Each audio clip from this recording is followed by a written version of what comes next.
be live right now. Yeah, the audio's live. All right, that's dope. That's dope. I can work that out. Was it live before I said what I said, or it's live like just a few seconds ago? Just a few seconds ago.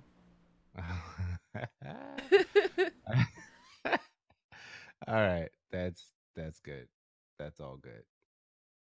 That's all good. So I need to mute it while this is a sound check for the individuals who will be listening to the show radio episode 391. Check. If you can hear this, Good. you're golden. Yeah, lots to talk about tonight. Definitely excited about the show. I think this one is going to be a classic, like the last one. A lot of information to share with you guys. Just excited for that. I know Daniela is as well. So, yeah, we're hype about it. Also, I want to share my playlist with you guys today. I think you guys are gonna judge me after you, after Judge you check you? out. Yeah, yeah, yeah. So I definitely want to talk about that. I don't think we have that. I didn't like write it right in the notes, but I think I want to mention the. Yeah, I'll throw it in on the top so that way I don't forget. Spotify. Like Yo, yo. What we Facebook is talking about? always the one that gives me the most problems. This. Facebook. Yeah. Okay, let Well, me I have a start this over. conversation. Okay, I have a conversation with you about that.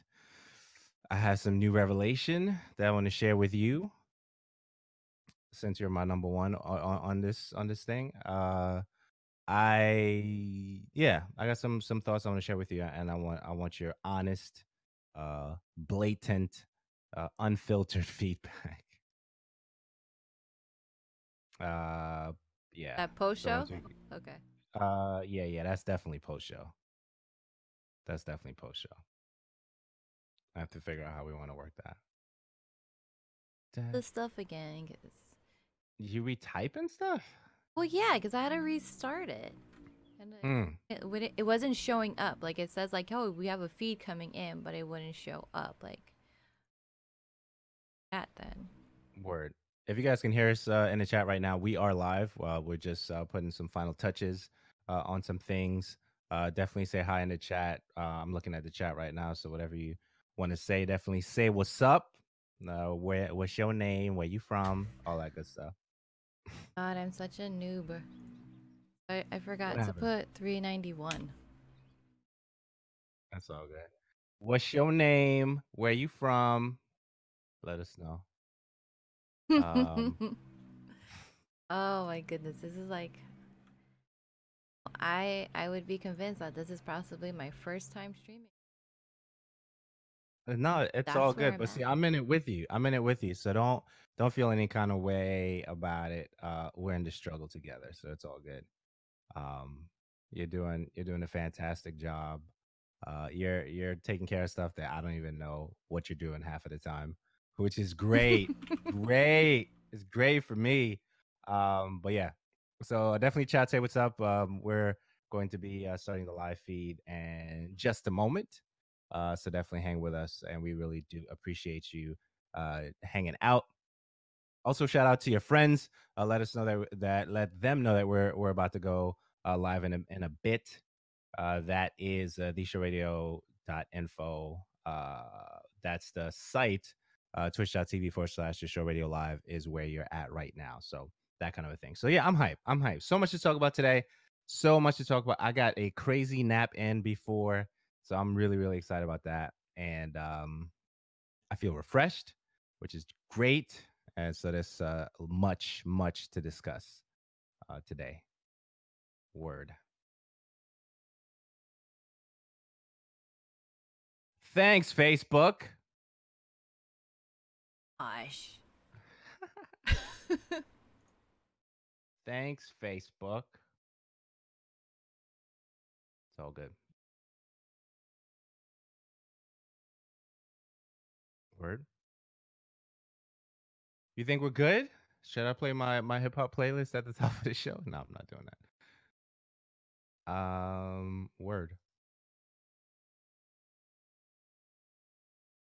Here we go. Nice. Nice. Episode 391. I got all serious when I said that. Ooh. Ooh, that looks dreamy. I love it. Oh, I snap. did okay. I was debating on showing it to you beforehand. I'm like, you know what? I'll just leave it for a surprise. Okay, no, let's do this live. Let's talk about this live. I didn't look at it before we logged in and stuff. And that's fine. I don't need to cuz I trust you. So it's all good. So episode 391 of the show radio. So yeah, so intros. I'm going to do the intro today. Hey, what's up guys? Welcome to another episode of the show radio. This is episode 391 of the show radio. I'm your host Andrew. Hi guys, I'm Danny. And this is your source for tech, gaming, and entertainment news. Head over to theshowradio.info. Once again, that's theshowradio.info and check out our past shows. While you're there, subscribe and tell a friend about the show. The show is on Apple Podcast, Google Play, all the places you find podcasts, including Anchor, which we'll talk about a little bit. I have a lot to say, and maybe not so much to say about Anchor. Probably start at the end and then roll back to the beginning of that conversation. But check us out. Tell your friends for sure. Those who are in chat right now, thank you so much for joining us. This is always a fun time for us because you get to interrupt the show's flow. And you should, because what happens is a lot of questions that you guys have in the chat, you guys have the opportunity to ask, and we don't mind doubling back or even tripling back to a comment or anything like that that you guys want to discuss while we are live for episode 391 of the show radio. So, Daniela, what is up with you? I slept in until 3 hours ago. What? That's dope. Well, That's it's pretty dope. I had a late night, but it's just I have some crazy hours coming up ahead of me, so I'm gonna take the time that I can to relax. And plus, it's like almost the perfect stay in bed weather. It's nice and chill, got a cool breeze, and it's raining. Mm. I love the sound of raindrops. It's not stormy. It's like the perfect. And you know what woke me up this morning? A thunderstorm. Oh, that's the best. Nice. That is the best. So Okay, so your thunderstorms are probably going to be way more intense than the ones we have here in New York, for sure. But it's been raining here too. It's been raining here too. Definitely updates for next week. I'll mention it while I'm thinking about it. The show will be moved potentially, and I have to figure out what day is going to be good for Daniela and I. And I think that that has been a great um, thing for us because we can plan around it in advance and make sure that family time and all that stuff is definitely taken care of. So I'm excited about that. So we'll announce that Monday, Tuesday, in regards to that conversation, and we'll go from there. So yeah, so I definitely want to mention that at the top of the show. What else you got going on, Daniela, before all the Facebook stuff? mm, nothing. Just relax. Very, very cool. All right, so this episode of the show radio, episode 391, a lot of things. Definitely want to cover some things at the top of the show. Gun range, Gary V, Gary Vaynerchuk book signing. I went to that. I was debating going, but I'm glad I did. So many good things came out of that. I want to talk about that. Samsung stuff, some router information, Instagram directs, Spotify hardware, also Spotify playlists. I want to share my crazy intense being on the grind playlist, which I started playing around with yesterday. Already 32 songs on there. It's a mixture of new stuff, old stuff, and I'm excited about that. Some game deals, which we may have to double check to see if they're still in order. Video game news, obviously entertainment news, including Jessica Jones season 2 trailer. Dice Summit. I want to spend some time there because I think there was a lot of good info that came out of there from the panels, some reactions with that, and then some more stuff before we wrap up for the episode 391, and even your questions in the midst of all that. So that is the show layout for today. Okay, so that's what we got. Anything before we go in there? No, I am ready. Let's do this. Fair enough. Fair enough. So a couple of things I definitely want to mention that I wanted to mention episode 390 with you, Daniela, is the fact that I went to a gun range for the first time. I don't see you as being a gun. Are you? It's okay. So the thing with the guns for me is I've always been What's up, Try? Thanks for joining the stream. I've always been an individual interested in the gun world. All right. So I remember I was in Haiti at my uncle's house one time, and we found his revolver. If I remember correctly, it was a silver revolver, and I think I pretty much got in trouble for that because I wasn't supposed to find it. But when I did find it, it wasn't locked in the lockbox. But I didn't know what I was looking for. I just knew I wanted to find some treasure. I felt like I was raiding tombs or something like that. So we run across this particular revolver, and I don't even remember the conversation that took place afterwards. But I know for a fact that we got in trouble for it. So that was that. So fast forward to many years later, and we started playing a lot of the shooting games, the Call of Duties, and all those things. And I've always been intrigued by all the different weaponry in the games that we've been playing for so many years. So I wanted to go to the gun range for a long time. I would say 2 3 years ago. Some of my cousins, they already have their licenses, and some of them can still carry already. So that's always been intriguing to me in regards to that whole world. So going for the first time, to me, feeling it feels like the first time with my wife and my daughter. That was interesting. And I really dug the information that the guy was sharing with us. He was very knowledgeable, obviously, with the stuff. And yeah, I really want to follow up with all that. Maybe apply for the license, but not the concealed carry license. More of the premises license for us or whatever. And yeah, I'm thinking about it. That's where I'm at with it right now. So, okay, so that is to. I know every state has different laws as far as comes. Absolutely. So, do you need a permit just to even go down to a gun range and just to shoot them, or are you planning on having and carrying one, storing one in your home? I do not need a permit to shoot what they have there. I do need a permit to handle or even touch or rent the handheld guns, right? The Glocks and all those, et cetera, et cetera. So I can't touch those. When you go to the gun range, you can't touch those because they're in the glass case.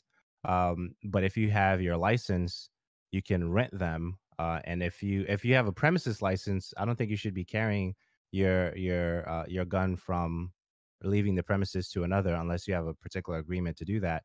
If it's concealed carry, then you could bring it in to the gun range and then do what you got to do or whatever.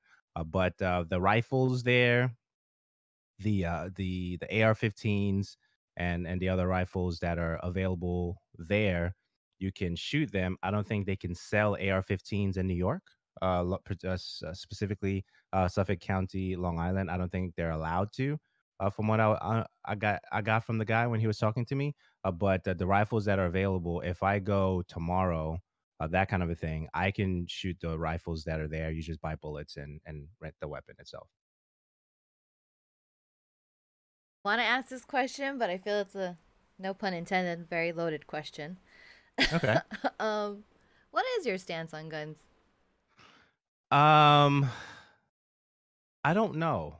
Is that a fair answer? I know that in the right hands they could help, and in the wrong hands, obviously we've seen, what happens with that. And I don't know if there's a certain makeup of a particular individual to carry the stuff because we've seen officers really be irresponsible and even the having a weapon. So I think in the right hands, they can do good by way of protection, and that's really what I'm looking at from that standpoint for the weapons themselves. So I don't necessarily have a clear stand. So if it's self defense, obviously, if someone is in trouble and they feel like their life is at stake, and they do have one on their premises, whether that's a shotgun or something similar to that, and someone enters their home and they want to protect that, I think that they should have the ability to do that, especially if it's self defense.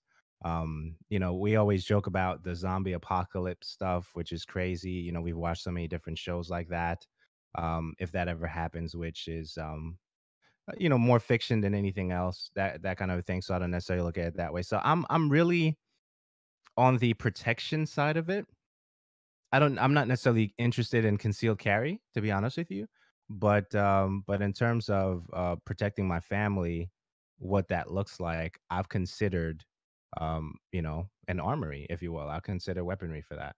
I don't have any now, but I don't know what that's going to look like in the near future, by way of purchasing something or anything like that. So it's really loose. I'm not, one way. I'm not, completely left, completely right about it. And even as a Christian, as a man of faith, that's interesting too, having that conversation. But if you listen to my playlist, you'd be like, yo, this guy, he doesn't believe in God. He's a heathen. He can't be listening to that crazy music like that. So it's a mixture. So I'm a mixed pot, and I don't fit a particular peg, or and or hole, if you will, that kind of a thing. So I'm up in arms about it a little bit. Okay. This is cute. Yeah, so that's what's going on with that interesting stuff. I had fun. We saw the guy, he took us to the actual part where they're looking at the targets and shooting. He gave us some tips, next time we come back in regards to going through that. I want to see if I'm a good shot. Maybe I'm not. Maybe I think I'm amazing and I could be trash. I don't know. It's something that I wanna see. And if I'm there, my daughter can actually learn under my supervision, because I'm present, that kind of a thing. So I learned that.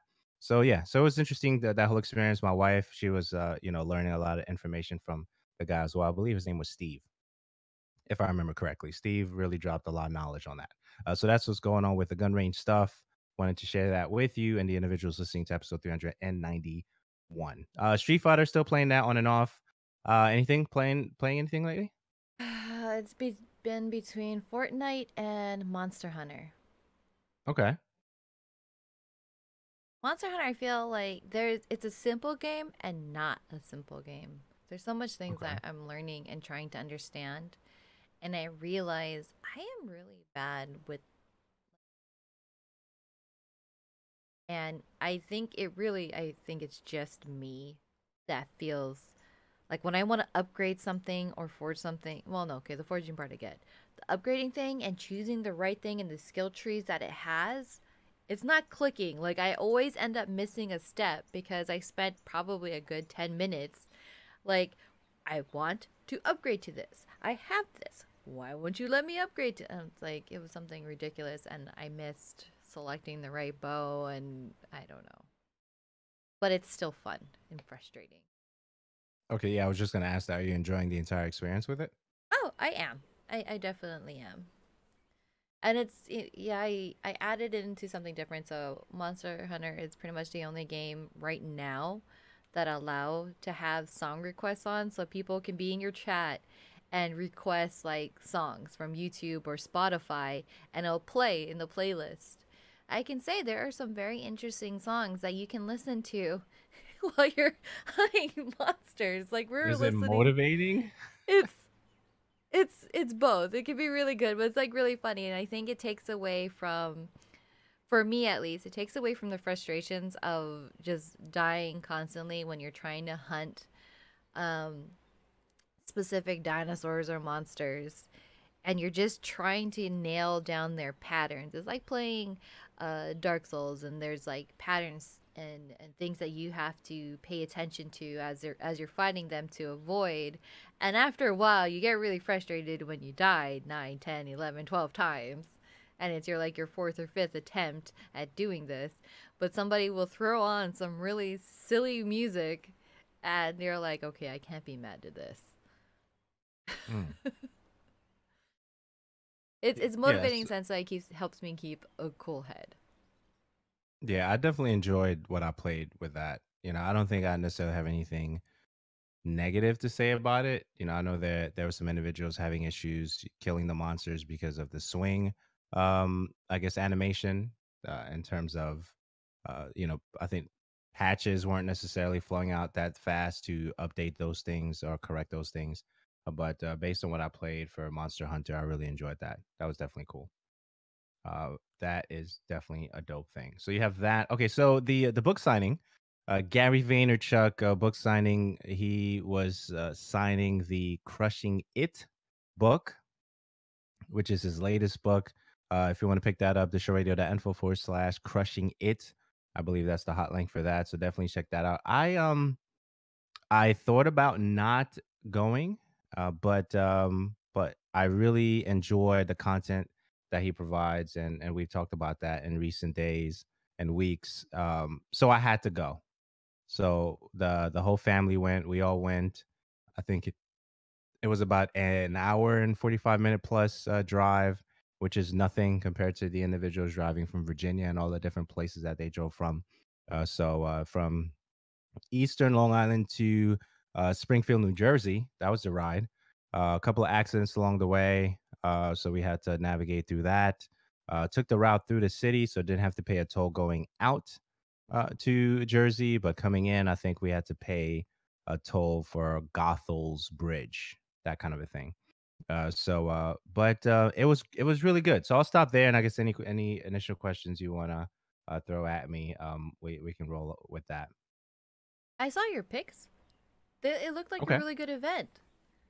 Well, It first of was all, yeah. why were you considering and not really going? Is it really just because of the travel and Yeah, it's because of the travel, because over the years, I've always wondered if there's always a way to leave New York without paying for a whole bunch of stuff, you know what I'm saying? Like, I used to live in Atlanta for a couple of years, and, that's actually where I met, my buddy Try, so, shout outs to him. But, yeah, so the travel is always something, and that was a major concern, and I didn't know if the family wanted to go, so I was debating that. So I was actually trying to talk them out of going, so they didn't have to worry about being on the road that long. So I mean, overall, it was like a 4-hour thing, round trip and stuff like that. So, but I'm glad that we went out. And one of the things I did before I got on the road Saturday, I told my wife, I was like, okay, so I know I've mentioned Gary a couple of times, and I know I mentioned I watch his videos and listen to his podcast and pretty much try to catch up with anything that he's doing, but I want you to you know check out one of these videos here and there, so you're not foreign to, like, when we get there, like, who is this guy and what is he about. So we did that, and I didn't really probe after that. So that was Friday night into Saturday. So Saturday we're going, and then we go, and about 1,000 plus people showed up. Right? It was six. I think it was like 615 confirmed on the actual Facebook page for the event, and I didn't confirm. So there's a lot of individuals who were there that didn't confirm. They just showed up. So that was a whole another metric that you can necessarily account for. So, I met him there, second time meeting him. I said, what's up to him, in regards to a quick conversation. He signed both of my books. He signed Crushing It, which is the one, and then Jab, Jab, Jab, Right Hook, which is like the manual for social media marketing for anybody who's looking for anything. His stuff is really dope, and he's a realist, and I've been enjoying his content. So that wasn't the amazing thing that happened. what was the Um, amazing thing? it wasn't the amazing, and I met some dope people, so shout outs to Deeps. She was dope, had a conversation with her. She was in front of me in line and stuff, and we talked and stuff. The most amazing thing that really happened for me is my wife, when she thinks something is amazing, she just go, "Oh, it's cool. It's cool." Right? And that's been the thing, and I've been telling her, I said, "So when you notice something's really amazing, that's what you say." And she was like, "Oh, really?" I was like, "Yeah, that's what you say." So prior to recording episode 391 today, she said, "So I need you to drop this thing on you." I said, "Okay, what is it?" She said, "You may need to sit down for this." I said, "Okay, cool." I said, so I sit down and I'm like, "Yo, what's going on? What's up?" And she was like, "You know what? I'm a fan of Gary V." I'm like, "Oh, okay. All right." I don't, so what happened? She was like, "No, no, no, that's too much information. That's too much information." But I'm a fan. I'm like, "Okay." So that really made me happy because a lot of the things that are changing the way I consider content creation, conversations with people who I have conversations with, who I don't really have conversations with anymore. All those things are coming out of the things that I'm consuming from Gary. So that was encouraging to me. The fact that she's considering even listening to the podcast and stuff like that. And I encourage anybody, if we've talked about him enough and you haven't Googled him yet, you should. I was having a conversation with someone recently. They were like, you know what? I researched the guy a long time ago, and I hate that guy. And I think that's bad because of the context. It sounded really, really one sided, if you will. And I can say that I didn't like him at first because I didn't understand where he was coming from. But once I actually did, that changed. So that kind of a thing. So yeah, I'll park it there. Sounds like a very, very good weekend. It was And dope. It was dope. I think living on an island, so this is kind of like off of that. Your whole round trip, the 4 hours and everything like that. Yeah, that's a lot. But I living on the island, I miss that. I love that. Like when I used to go to visit my best friend who when she lived in New York, um any reason for us to drive somewhere, we took it. Like I remember we wanted to go to Six Flags and our decision was which one is farther. We'll go to that one. Because I feel when you're sitting in a car, that's a great bonding experience. You get to talk. I mean, you can listen to the radio, but even that can be fun. Like you have your car karaoke, you can talk stories, you can it's just that time where you're kind of forced to talk and things that normally in passing you don't think is really important. But when you're in a car, it's like, well, what else are you gonna do? Like, I miss that. I love that. Well, you could sleep. Yeah, you could, but that's not fun. Like you only can sleep. That's okay. Let me bring that up. My goddaughters are like 5 and 3. No, 5 and 2. And they're always asking, how much longer? How much longer? Are we there yet? And we tell them, if you fall asleep, you get there faster. Oh, really? Out. Yeah, it works. Does. So yeah, it was dope. I really enjoyed that. And of course today, services today, for church and stuff. Came back, took a nap, and 391. Here we are. So that's pretty much how that played out. So yeah, so the next thing I wanted to talk to you about is my Spotify, my new Spotify playlist, right? So this is interesting. This one's interesting to me because back in the 90s, there used to be this popular medium to consume content. It was a cassette, right? Uh, and and this cassette, you could have I think 45 minutes on one side and then 45 minutes on the other, something like that. That was like the top end 90-minute one, or even the 121. I think they had a 121 at one point, as far as minutes are concerned on the actual cassette. So there was a side A, and then there was a side B, right? So that was always interesting to me. So back then, growing up in Brooklyn, the music I was listening to included, the Nas, the Jay Z's, the Biggies, the Tupacs, and even the Onyx. Those individuals, and then now the new age stuff for me includes like the Meek Mills, the Nipsey Hussles, and the Drakes, and not much of Migos person, but some of their tracks are kind of cool for me, but I'm not. So the point is, I wanted to put a playlist together when I'm focusing on putting out content or prepping to put out content, that every song that's played, even if it's played on random, I'm hype about, right? And I think that this playlist right now is doing the job. So I kind of started putting it together yesterday. Yesterday being what are we on? Saturday. Yesterday was Saturday, so I started putting it together Saturday based on some tracks that I always enjoy listening to, even if it's on repeat. So I think that the playlist is called Side A, Side B, obviously for many reasons. And I'm going to share that with you guys today. So I definitely wanted to share that. So if you do theshowradio.info/, side A, side B, the playlist will be there. Right now it has 32 tracks on there. And I really dig it. You know, Just, yeah. I'm gonna allow this to segue into this. So if you're Discord has that Spotify tie-in now. So if you see Yeah, somebody listening, so if you're in our Discord, you join our Discord on the show radio. Um, if you see him listening to music, you can actually anybody, you can just click on their name and you can go to listen. You can see where they're at, what you're listening to, and join in with them. that's pretty cool. I think that's pretty amazing. I love that feature. I do.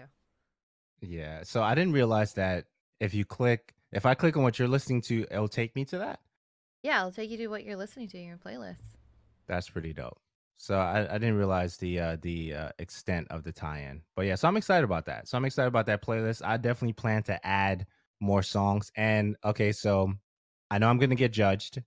Okay, and I'm ready for it. But please understand, before you judge me, these are the songs, especially the older ones, not necessarily the new ones, that help me get through some tough times. Believe it or not. Okay, as rated R as they can be in nature, and they are, some of these songs got me through some crazy times.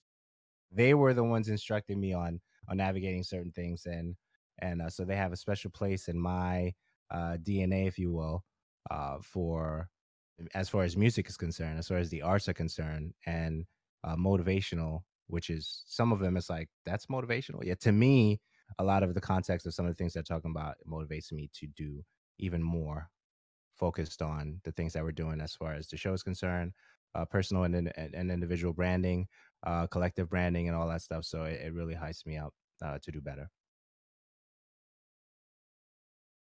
I'm not gonna judge you.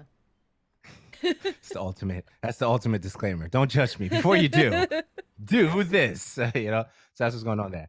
So Spotify playlist, the showradio.info/side A, side B. That'll take you there. Or I guess as specifically as Daniela said, if you join us on Discord and you see me playing something, it may be that playlist or whatever I'm playing at the time. So that's what's going on there. Any comments before we move on? Mm-mm. That's what's going on. Technology. Samsung Electronics begins mass production of industry's largest capacity SSD, 30.72 terabytes for next generation enterprise systems. That was the thing. If you're doing router stuff, opening ports and all that stuff, how to open ports, I'm gonna have that in the show notes. Any comments on those two things? I I don't even know for personal use what you would need 30 terabytes. That's insane. That's insane, right? Yeah, that's a lot. Okay, so share one song on that playlist. I'll share a couple. 1942 Flows, Meek Mill. Victory Lap, Nipsey Hussle. Slums, Wyclef Jean. Warrior, Wyclef. Lose Yourself, Eminem. Till I Collapse, Eminem. Not Afraid, Eminem. The Way I Am, Eminem. Survival, Eminem. Hellraiser by Tupac. Me and My Girlfriend, Tupac. Nas is Like, that's the track by Nas. The Message by Nas. So a couple there. It's a pretty mixed joint, mixed joint. A lot of Nas, a lot of Eminem, and then I'm gonna go through the biggie ones and see which one really hypes me up. So the barometer or the test for me for that is if it's on random and it comes on, am I hype?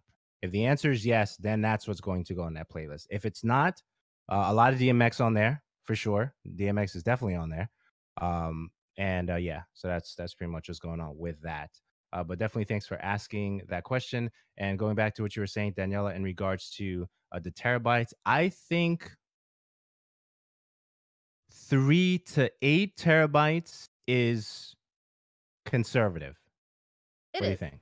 I think it is. I mean, I think for if you're setting up a home network, obviously these 30 terabyte ones, I it wouldn't be used for typical normal personal use. I mean, I'm Right. sure there's some people who would think bigger is better. But yeah, for home use, if you're setting up a home network or home server, 3 to 8, I think it is good. 3 if it's like your personal home server, it's just you that's using it. But if you have something for like the fam to store homework, schoolwork, and whatever projects you're working on in a person, back it up. Yeah, around an 8. I think it's okay. All right. So what's your max right now, like you personally? My personal computer is 2 terabytes. It's 2 terabytes. But Now, I don't. do you see yourself getting more adding to that over time, or is that a concern for you as far as space is concerned? As far as space is concerned, I think the 2 terabytes is actually fine for me. I mean, I have a 4 terabyte external if I need it, but that's really just as a backup of like in case something happens to my main. It's not like I'm continuously pulling from it and saving to it every single day. And right now, I'm looking. I think I'm only using like Okay, so 6 right now is your max. You max out at 6 terabytes. yes, Okay, got it. Okay, yeah. So together. Yeah. that's about right. That's good stuff right there. So that's what's going on with that. Hackers turned Nintendo Switch into a Linux tablet, which I'm not surprised. Hackers are always doing their thing in regards to that, so that's cool. Any comments on that? Nothing there. Next thing, Instagram Direct now. When you send a photo or video from the Instagram Direct camera, you can decide whether recipients can only view it once, replay it temporarily, or see a permanent thumbnail in the chat log. Do you care about that? No, but there is a new service that got really hyped up in the last like day or two that is supposedly going to be like the Instagram killer, supposedly, called Hmm. Vero. Okay. And Okay. Yeah. Tell me about that because I saw you signed up for that. That's vero.co or something like that. yeah, If I saw it's that correctly, what is that? And tell me what that entails. um okay, so there's a huge controversy behind it, and the only reason why I even started looking into it because a friend of mine um got her Instagram account like removed or banned for no reason, and she was like without social media, and it's her livelihood, so she kind of needs it. So she signed up for Vero, and I decided to check it out. I remember hearing about it a few months back, and it's supposed to have like the algorithm that everybody originally liked about Instagram, where Instagram used to have everything showing up in numerical timelines. Like it wasn't just picking something that was popular at this time and you're just randomly getting them in your feed, because that limits people who uses Instagram as a social marketing thing for their stores, for their products, because they weren't popping up on people's timelines as they should, and people would have to turn on special notifications and do all this stuff and things that you really shouldn't have to do. So Vero is it's kind of like taking a step back on that, and it offers you like, hey, we'll just leave it in your timeline exactly when you post it. So if it's 3 hours ago, people will see it 3 hours ago. It won't be just randomly placed in there. But it's not even just about that. Like what I liked about it is that it can share like movies, you can share books, you can share what you're listening to, which your links to sites that you would recommend. And I think it's very intuitive and it's very very sleek. I love the way that the user interface is right now, um, and having those additional things. So, but the other thing about it that I'm not even sure how to take is that after the first million, I guess, signups, it's going to be a paid subscription. And I want to look more into that. I need to look more into that. So there is a section in the settings where it says, your charge history, and an area to put in your credit card information. So um I've heard different things, and I have to really look into their site. I meant to do that this morning. But is it really a paid subscription service overall for the site? Because that wouldn't make sense. I think that would actually hurt them more than anything, because who's going to pay for a social media service that, well, I can get that from this and it's for free? But I can understand it if there's accounts that will set it to be like, well, we can charge you like a Patreon.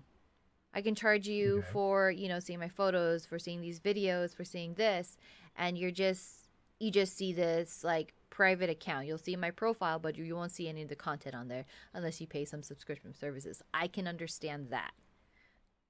But I'm not too sure if it's overall, which it really does sound like it. Vero sounds like a paid subscription after 1 million users to use their service. The other controversy, which they cleared up on their terms of service, because their wording was really poor. Originally, it stated somewhere along the line that the content that you posted, they are free to use for marketing things. Like you pretty much give up your rights to the content that you post. They recently, I believe yesterday, updated that and reworded it. It's like, no, you won't have that. Please don't worry about it. So it really just leaves it up to paid subscription. I want more information on that and how they're going to implement it. It currently is in a beta, and if it wasn't the paid thing, I kind of hope that it does take off and it does really well, just because I love the way that it looks and how you can offer more things. Because currently, right now, it's like, yeah, you can take a picture on Instagram, tell people I really like this book, go check it out. Whereas this one, you can put the book title, and a link to it of like, I've been reading this book, this is awesome, you should go check it out. Person clicks on it, opens it up, and bam, there's the book. There's, Gary V and crushing it, that you can say that you've been reading. You can visit, you can post. It kind of also offers like something kind of like a Yelp without the reviews. Like you can go to a restaurant, you can go to a bookstore and be like, hey, check out this place, it's awesome, it has this. And I like that when it's just all inclusive of everything that you would do, instead of having your Yelp, your Pinterest, your Snapchat, your Instagram. It has potential. Okay. How much have you logged in ever since you installed it? What, a couple of days ago, maybe? Um, Probably about 3 or 4 times the last couple days. Well, each day, so maybe around Okay. 10 times.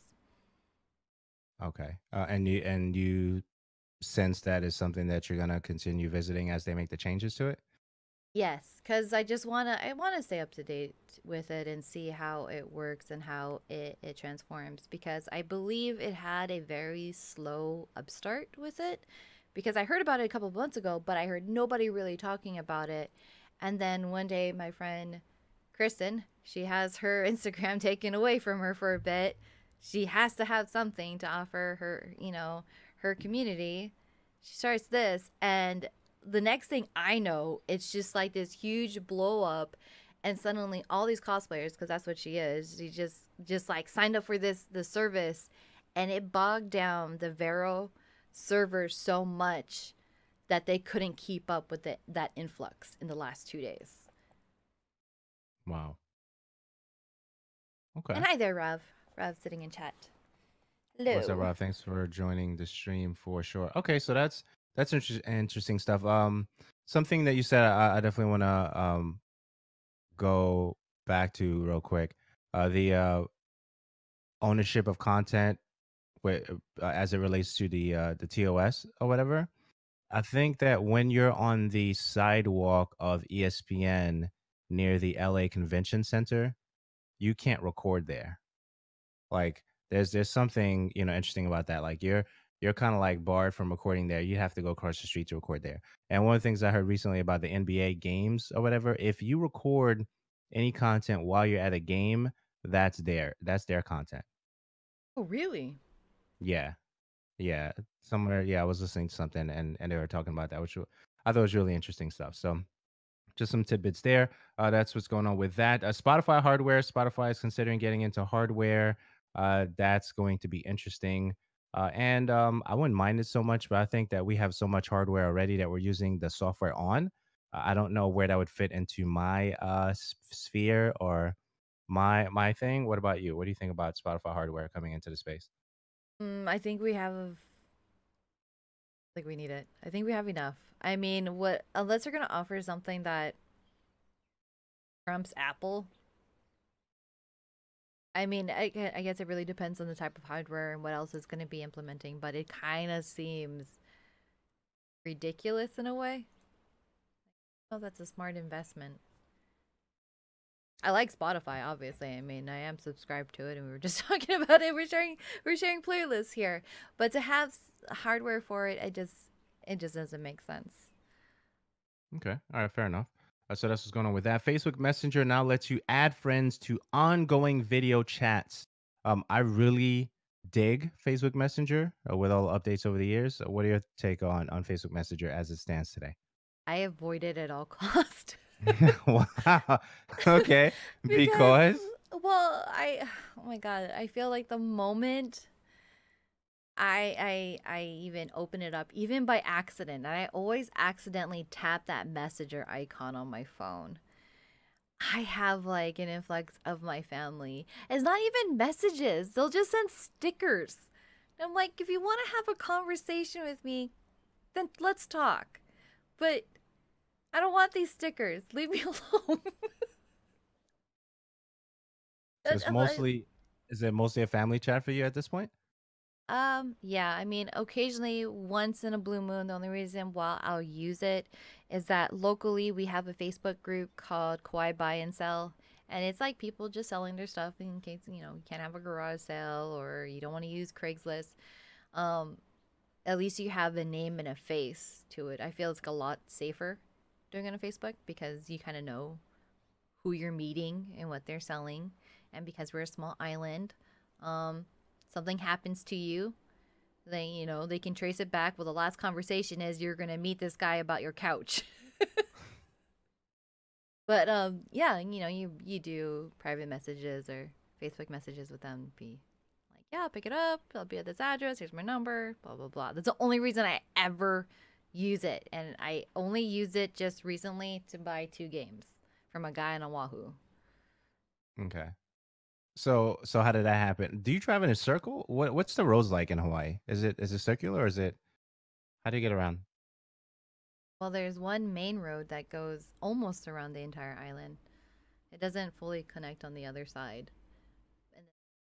And so you really cannot get lost on this island. You really, really, really can't. If you feel like you're in the center of the island, just drive towards the ocean. You're going to find the main road. If you feel like you're too close to the ocean, just drive towards the mountain. You'll find the main road. So there's no way unless you completely do not know any form of directions, then Yeah, then it, that's it, that's pretty much it. I always find it funny when people visiting here get a GPS. And I was like, bro, you don't need that. I promise you. You do not need that. oh, that's pretty funny. That's okay. So Facebook Messenger, I am trying to find a reason to use it outside of just the family chat stuff, and I think that even so the concern now is if I wanted to invite somebody to be on the show, the first question I need to find out is how fluent or familiar are they with Discord, right? Because that seems to be a platform that allows us to do stuff a little bit easier. And Skype, we've had challenges. I'll say for me, I've had challenges with it in the near, past, if you want to say that. So I don't know what Skype will look like if we try to invite somebody and try to record a Skype conversation. So the point is that if I send a Facebook Messenger message to a person with the intent to have them come on the show. Is that like an how is that look? What do you when you see that? Do you take that seriously? You know what I mean? Like versus an email or something else. So I think that I'm still trying to balance out the level of credibility that people put on getting invites, signing up for a petition, and all those different things that you probably get randomly on the Facebook Messenger stuff, and how what's the weight of gravity that people put on that to make an action move on it. So I don't feel like I'm wasting anybody's time sending them an invite through Facebook Messenger. So I've been debating that the last half of 2017 into 2018. So I don't know. It's just something that's it's one of those things. Yeah, I don't know what would be considered the more, I guess, professional way of of doing that because obviously not Right. everybody can afford. There's those like really expensive like video chat suites that cost $500, $2,000 plus for a license to use. Right. And I think, no, I mean, right now, lately, what I've been seeing is either it's going to be a lot of Skype or a lot of Discord. But, Absolutely. but I have been seeing people switching Skype to Discord. That's good. That's good So news. I want to go with it's going to be what is the best practice for what you're doing in ease. Right. I think that's always the biggest thing is like you can have the most elaborate things and be all fancy, but is it going to be easy? Is it Right. is it going to flow well? Like you don't want to spend 5, 10, 15 an hour um with somebody of like trying to work out all these kinks. Because most people, if they're going to be a guest on a show, they'll be like, they're going to be hyped to do it, obviously, because they agree they're there. But they also don't want to waste their time trying to, like, work that out. And right now, I personally think Skype and Discord is just easier. Okay. All right, that's good. Okay, so another thing I want to ask you before we get to Try's question is when a service moves from a free plan to a paid plan, how do you feel about that? Well, you better offer me something more. It better be smoother. It better be cleaner. They gotta up the service. So if as a free service you're offering me video that was at 720, well, your service better be able to offer me a 1080 and really crisp, clean sound. But Okay. I mean, that's just for going in an example of this. But yeah, pretty much anything that goes from free to paid, you got to offer something. I mean, there's apps out there where like, hey, you can play our game, you can use this. Here's the free version, but it has ads. Pay $2, $3. We'll take away those ads, and you get this in return. Yeah. Okay.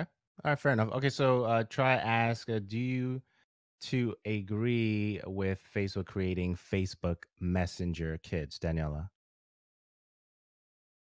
Social media is something that I'm still trying to navigate with my own son and trying to learn how to regulate it but not be completely overbearing. I think initially I was very, very, very too strict, which caused my son to obviously react in a very rebellious stage, which I kind of should have expected because he is my son.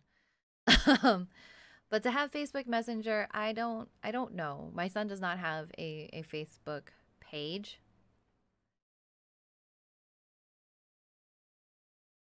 I really don't know. I Okay. feel All right, so I think kids will always find a way to work their way. They don't like I don't think any teenager really likes to be limited or controlled. They like some God guidance. dang. They like some guidance, but Right. if you tell them don't touch this, don't touch this, don't touch this, but you don't have a really good reason and explanation that they can like, it clicks in their head of like, yeah, that makes sense. I won't touch this. They're going to go, I'm going to touch this because I want to see what happens. It's natural Yeah. curiosity and just wanting to like find themselves and break through. So to have Facebook Messenger, me, I don't know. And if it's younger than being a teenager, they shouldn't really have a Facebook to begin with. Hmm. Well, I don't have anything on it right now. The only thing I could say is messengerkids.com is the website. Safe and more fun video calls and messaging. Messenger Kids is a free video calling and messaging app designed for kids to connect with close friends and family from their tablet or smartphone. Kids can only connect with parent approved contacts. Okay. With only parent approved contacts, which creates a more controlled environment. Group or one on one video calls with loved ones are more fun with interactive masks, reactions, and sound effects. Okay, that's cool. I don't have an issue I don't have an issue there. I guess when is the kid cutoff? Is it 12, 11, 10? I don't know if that actually is listed on their website. But that's an interesting thing. That's an interesting thing. I'm not against it based on just the initial read. I think that it has its place, especially in the world that we live in, echoing uh, some segments of what Daniela mentioned. So I'm not against it. I And will thanks say my for that son does question. use Discord though. Yeah. He does have Discord. He does have his own little servers. His other friends have little servers, and I know that I can police what he is on his server. I can see what Yeah. happens there. But my son might be used to that, and he might just accept it because he lives under my roof.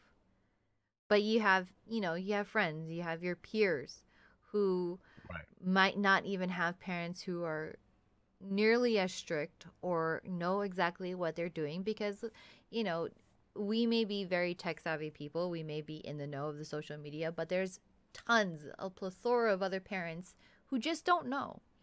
And so they have kids that don't have that same type of regulation. And Right. they don't feel comfortable. I know, and they've told my son like they don't feel comfortable with the fact that I can see what they're doing. I've already admitted to them if it's something that is harmful to themselves, harmful to another person, I have no problem hunting down your parents and ratting you out. None. Okay? You're one of them. Yeah. But like I know where it draws the line where like boys want to be boys and just teenagers are just that. And and it's awkward for them. So they do have really private conversations in there.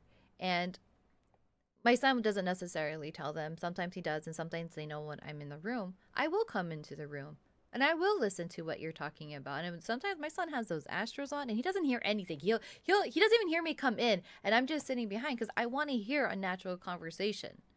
Right. And I have to. I think at some point I have to allow my son to have some reign to be his own person and to make his own mistakes. And I can't, I just want to limit how far those mistakes can be. Right. So how young is too young? Try ask. Is that for? I don't want to change your question. When you say how young is too young for them to be on the social media platform, if that's the question, how would you answer that, Daniela? Yeah. I want to say anything from 12 and below. Okay. So you It give is, someone a tablet at what, 5, 6 years old, yeah. with social media handles on it? Well, no social media handles. Like, my goddaughters have their own iPad and they play educational things. They don't have a social media. My Okay. son has an iPad, he has an iPhone, and the only thing he kind of really has is an Instagram. Okay. That has been a very interesting minefield to navigate. The Instagram thing. Yes. Okay. Because You want to we're elaborate? really, yeah, of course I'll elaborate there. Because you have these kids who mimic what they see, and I'm going to blame the fashion industry and what is on TV and what is being put out there. It just in entertainment in general, whether it be video games, movies, music videos, and you have these teenage kids whose minds are still being molded and they're still trying to figure out who they are, what they want to be, what they want to stand for, who are going to mimic what they see as being, this is what bring me popularity, this is what people want to see to like me, because Mm, they haven't learned that yet. They haven't learned that sort of pain of knowing when you have your ride or die friends, and then you have those are fake people who are very shallow. That's something that they right. got to learn. So my son's Instagram account, I do have his account tied into to like I can log into his on my from my phone. I don't have to. And I'll see these girls and I'm like, "Oh Lord, put on clothes." And like it sometimes it's like, okay, you're in your bikini, you're in your bathing suit. Okay, I got it. You went to the beach. Awesome. Did you have to pose like that? No, I don't think you did. And here's my son. And I'm like, oh my god. I don't know what to do right now cuz my son, he's all like, she just went to the beach. Uh-huh. That's totally what you're looking at, right? Yeah, Because okay, bro. and he's like, "Oh, what are you talking about?" And that's the funny thing is, his kids always think you're so stupid. They do. And I was like, "Oh, what They are you do. talking about?" I see your comments. I see your friends' comments. I see your replies. I see your DMs. It isn't all like, "Ah, she just went to the beach." I know what you're Wow. doing.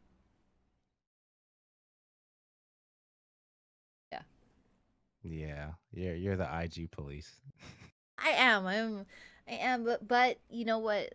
That in a way, and I say it's a minefield, that kind of backfired on me because, again, you can only limit and regulate a teenager so far before they're just going to rebel. So he did create a secret Instagram account that I did not know he had Right.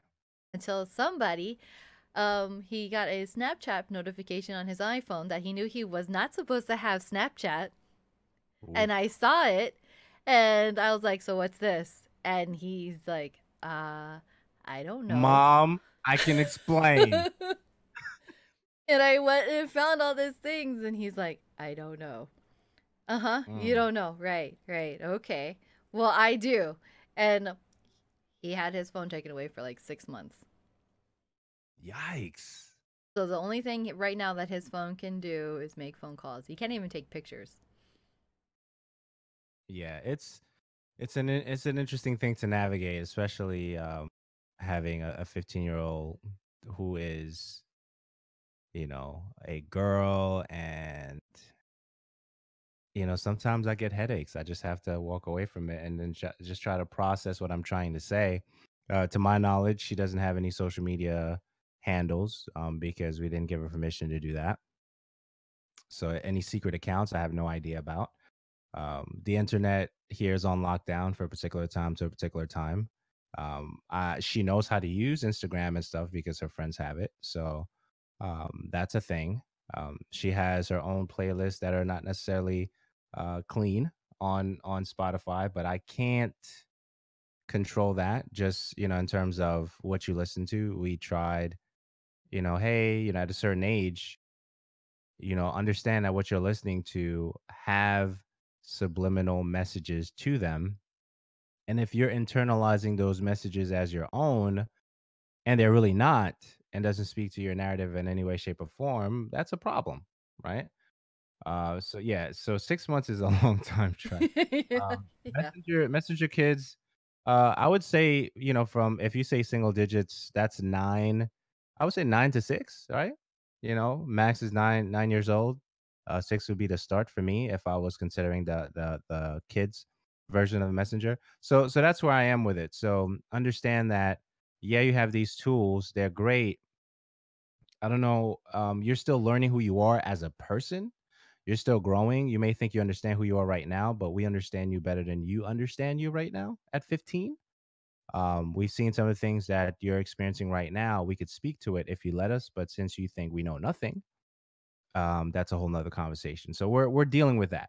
We're dealing with that whole thing as parents as well, and it's an interesting water to chart, that kind of a thing. So Facebook Messenger, that's what's going on there. Vivo X, that's a phone. And I kind of like what I saw from there. I'm gonna open it up real quick. Um, on where did I see that? Android Police is where I saw that.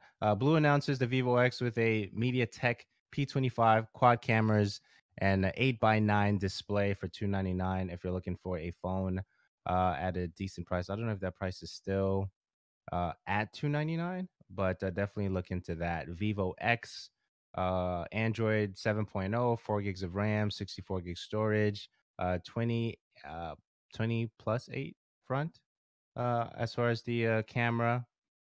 th 13 plus 5 MP rear, 4,000 milliamp battery, the standard connectivity stuff. Promo price is 199, actual price is 299. It looks pretty decent. That's a very Looks pretty cheap decent. price point.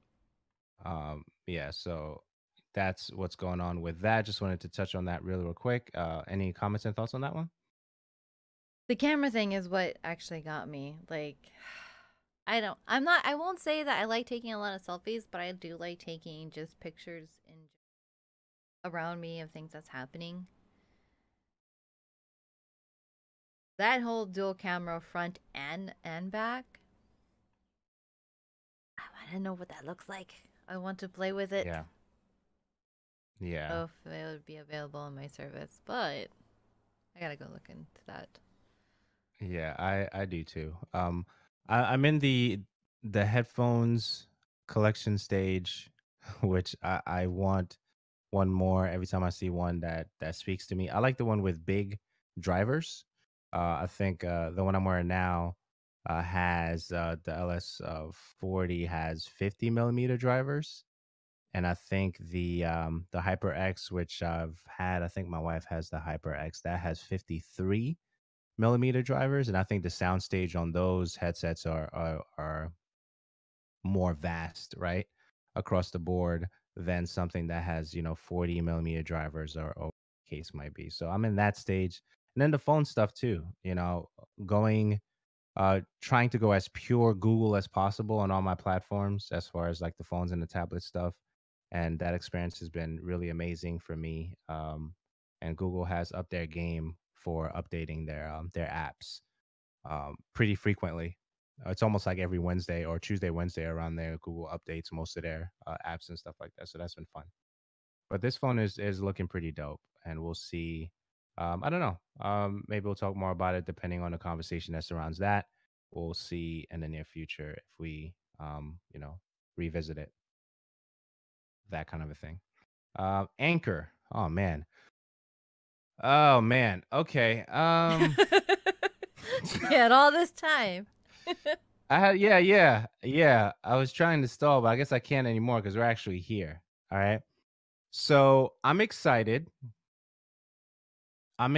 for the things that okay, this is real time. I gotta think about this real time. I'm excited for all the things that Anchor is doing for individuals who are podcasting or individuals who are thinking about podcasting, that kind of a thing. So I want to open that up first and then mention some of the things that you can do with the platform. I think that's fair. What number is that? That's 878. So that'll be this one.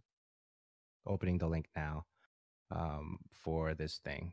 So for those of you listening to this podcast for the first time, I started recording on a platform called Block Talk Radio. I did 113 episodes on Block Talk Radio before I moved to a service called Libsyn, a paid service. Libsyn from about 113, whatever, give or take around there, to 390, right? So now we're recording 391. So I've been on Libsyn for most of my podcasting, grind, if you want to say that. So I've been podcasting since 2009. There's actually more episodes in the feed than the 390 episodes. So technically it's more than that, but I didn't classify everything as an episode, right? That kind of a thing. So Anchor did a recently big update.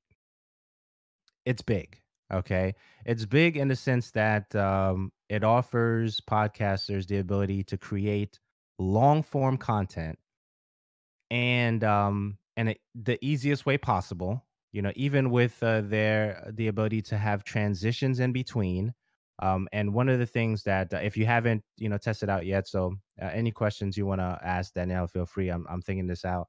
um Episode 390 was put on the Anchor platform. So we're excited to say that we're on Anchor now, right?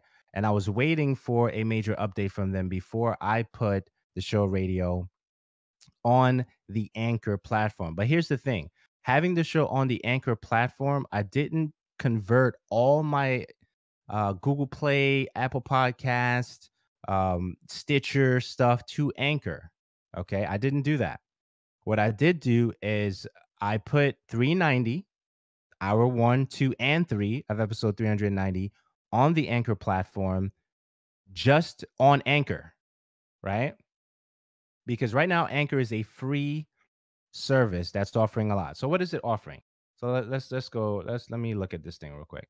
Changes follow. So they get a funding. The changes follow Anchor's close of a 10 million Series A from Google Ventures and Excel last fall, and arrive at a time when interest in podcasts is continuing to grow. Half of U.S. homes are now podcast fans, Nielsen has said, and 22% consider themselves avid fans. In addition, the rise of smart speakers with voice assistants has made it more convenient to listen to audio recordings in the home, helping to boost adoption further. Okay, so that's just a little thing, a little tidbit, right? So some of the changes, as I mentioned, the long form content, right? What's new? The Apple Now drop users straight into a podcast creation screen, a color coded buttons for using Anchor's various features, in addition to a big red record button. So essentially, when you're on Anchor, you can record with your phone. You can upload an MP3 to it, which is how we're going to do, how we're going to use the Anchor platform. I don't know if I'm going to create short content for that. If I do create short content for anything, I may just do the my first initial post to all my current feeds, which include Stitcher, Google Play, Spotify, and all that, which is my Libsyn stuff, paid service, right? And then the Anchor one, the free service, I'm going to post the same information on there, which we did with episode 390. So my issue is, okay, so I'll start with the issue and then we'll go back to it later, is the fact that as great as all the changes are, so just in case an Anchor person listens, because I know they tagged us on Twitter and stuff like that, here's what I'm saying. As great as your service is and the funding and stuff like that is great, when someone stops funding it, then what happens to the content? That's my question. So that's the end. That's where I'm at. Okay. So SoundCloud individuals right now, they've, even I think we have an article in the show notes in regards to SoundCloud itself has received a lot of funding. And SoundCloud, we've been saying for a while, those who are using paid services is in trouble, right? So, and the other thing too, I'm not gonna do, okay, is I'm going to be really careful and helping people out behind the scenes. And that sounds very contradictory based on what you guys know me as far as I'm concerned. I'm going to put this information out here, right? Because sometimes when you're trying to help people and they feel like they have all the information already, you look like the dumb one trying to help them, if that makes sense, right? So, which is why when people are like, "Oh yeah, anchor this, anchor that," shout outs to my bro Solab, because we talked about the anchor stuff on Twitter, and I said, you know what, I'm gonna reserve all my energy and inflections and tone of voice and all that stuff for episode 391 as it relates to Anchor, because I don't want anybody to take anything I take out of context. And if you don't like what I'm saying, then that's fine. But just know that I spent some time talking about it before I'm telling you why I'm not so gung ho about the SoundCloud free service and even the Anchor free service. Although I'm pretty impressed with everything that Anchor is offering right now based on the huge update that they just did. Okay. So I'm going to stop there. Any comments and thoughts on that, Daniela? Interesting service. I mean, the whole podcasting thing is still very, very new to me. I might handle the production thing, but Andrew handles everything else. I think all the things that actually matter. So where it's posting, where it's going out, the platforms and everything that's going on. But just like learning about this, if I was like going to go and start up my new one, this seems like it is a great way when it advertises the easiest way to make a podcast. I immediately reading the services and what they will provide you, get that. because it's like it has, I guess, a lot of like editing tools that you might not necessarily have yourself, not might not know what you need. Like if you don't know what Audacity is, well, here comes Anchor. I got you, you know. So it definitely sounds very interesting. And then it just like, hey, we'll also put it out to all of these other things, so you don't have to do it individually. You don't have to figure it out. We'll like Right. once you upload it to us, here you go. What I think is kind of interesting. So it's pretty much all audio. So what is this thing that they say where it's um used for video? If it's all audio, is that something that's coming along later down the line for Yeah, video I didn't clips? see yeah, I didn't see anything in relation to the video portion for that update, which I'll definitely look into. But in terms of giving you the ability to post on the Apple Podcast, the Google Plays, I think CarPlay, Android Auto, and some other things that they mentioned in relation to their compatibility for services. I'm excited of the fact that um, there is no excuse for anybody who wants to create content, especially what Anchor is offering. You have no more excuses. Now, if you still have excuses, that's on you. Anchor has made it so much easier. I'm paying, okay, so full disclosure, I'm paying $20 a month, okay, to make sure that my audio is safe, and the Libsyn thing, that their Libsyn is not paying me to say this. I'm paying $20 a month for the service. Okay, so every month at the first, they hit the card. They're getting their money. Okay, so most of my audio is on there. If I wanted to pull all my audio off, I think there's an easy way for me to do that, by way of like a file transfer protocol or whatever. That's great or whatever. But I'm paying, right? I'm paying because I want to make sure that all the stuff that I'm getting not because it's being funded by an external party.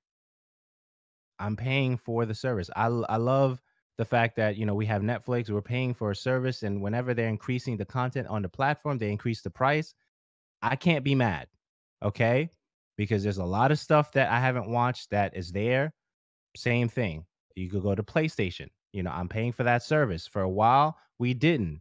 And the infrastructure didn't necessarily have to be a great thing. They had the major crash, which is when I received a PlayStation 3 around that time. And then they started talking about, getting a paid service for the PlayStation thing. I pay yearly whenever there's a deal, 39.99 or whatever. I know what I'm getting. And if I don't get what I'm getting, we complain because we're paying, right? So hopefully the same approach and customer service that we expect when we're paying for a service, Anchor is going to provide for the free service. All the updates SoundCloud did on their services did not really support the podcast production of the create. It did not support the creator as they're preparing to create content on SoundCloud. So you can post on SoundCloud if you want to. I don't have a paid account on SoundCloud at all. I'll post a show there once in a while or whatever, but they don't support podcasting like Anchor is. Okay, so I'm not necessarily bashing Anchor. Please understand that. But what I am saying is both of these services are being funded by external parties to provide what they're providing. And if they stop receiving the funding, then what? What happens to your stuff? That's that's where I hang my hat when it comes to that. So that's what's going on with that. I definitely wanted to mention, um, definitely want to spend some time on this thing. What was I looking at? Anchor gets redesigned. That's what we're talking about right now. Twitter's SoundCloud investment. Okay, so I wanted to go there real quick because that was the next thing. Lined it up just for that. Where is that at? That is looking for it. Looking for it. Why can I find it? Twitter's. Okay, that's it. And that's opening up. Okay, so Twitter's SoundCloud investment. The headline for this particular post: Twitter's annual report. As I prepare to skip this ad, Twitter's annual report reveals that its 70 million SoundCloud investment was a bust. Okay, so for the individuals who are, that's the headline. Okay, Variety. Okay, so for the individuals who are so excited to use SoundCloud because you want that as a placeholder for things that you plan to do in the future, I can't work with that. That's just me. So if I'm your friend, okay, and if you're listening, if you consider me your friend, whether that's, afar or up close or whatever, friend of me, whatever you consider me, I really don't care at this point, right? But if you consider me any kind of individuals who's trying to help you do better and the platforms that you're dealing with, I would not tell anybody to go on SoundCloud. I would tell them to pay for a service if you can. But the thing is, there's no guarantee that SoundCloud is going to be here. There's no guarantee that Anchor is going to be here. But I respect the fact that Anchor is doing everything that they can to make it easier for people to create content, especially if they have $0 to pay. I respect that. Same thing for SoundCloud. But SoundCloud, if you really want more space for anything, you're paying. You're paying for an unlimited account. You're paying for some kind of account on the SoundCloud platform. But when Twitter's annual report reveals that its 70 million SoundCloud investment was a bust, you should be concerned, especially if you spend your time posting on that platform. And I think I'm really passionate about it because I don't want to see people lose out on all the hard work that they're creating because they want a placeholder for their stuff for the moment. Okay. So like it or not, like me or not, I really don't care at this point. I'm just letting you know that I wouldn't do it. I post on SoundCloud, but my main joint, if you want to call it that, is Libsyn, and I'm paying right now. And that's what it is. Any comments and thoughts on that? Chat, whoever. Um, I am. I don't even understand what Twitter was thinking, really. I like your graphics, by the way. Your Um, graphics are dope. I'm feeling them. well, thank you. That I made that. I just made the words, and I realized that I misspelled surprised. I was like, oh wait, there's an R missing. But anyways, I think Twitter has been trying to break into the music genre or social aspect of music for a bit now. And it's not clicking for them. And I really don't take SoundCloud as a very serious platform, period. Yeah, it's there. Yes, I do use it, and there are some like hidden gems in there. Um,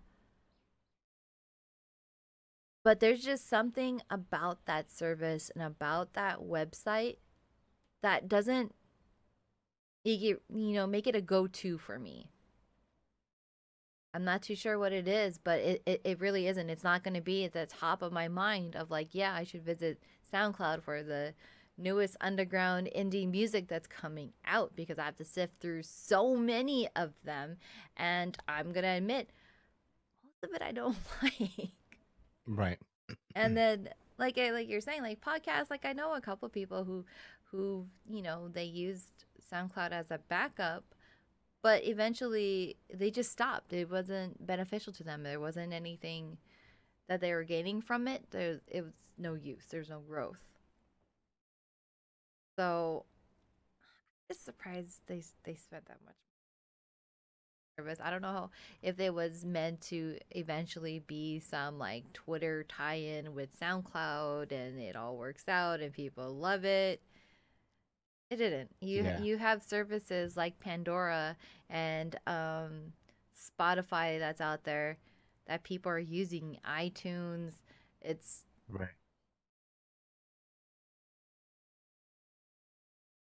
All right. So I think I'm still flaming, like Johnny Storm on this thing right now. So I got more.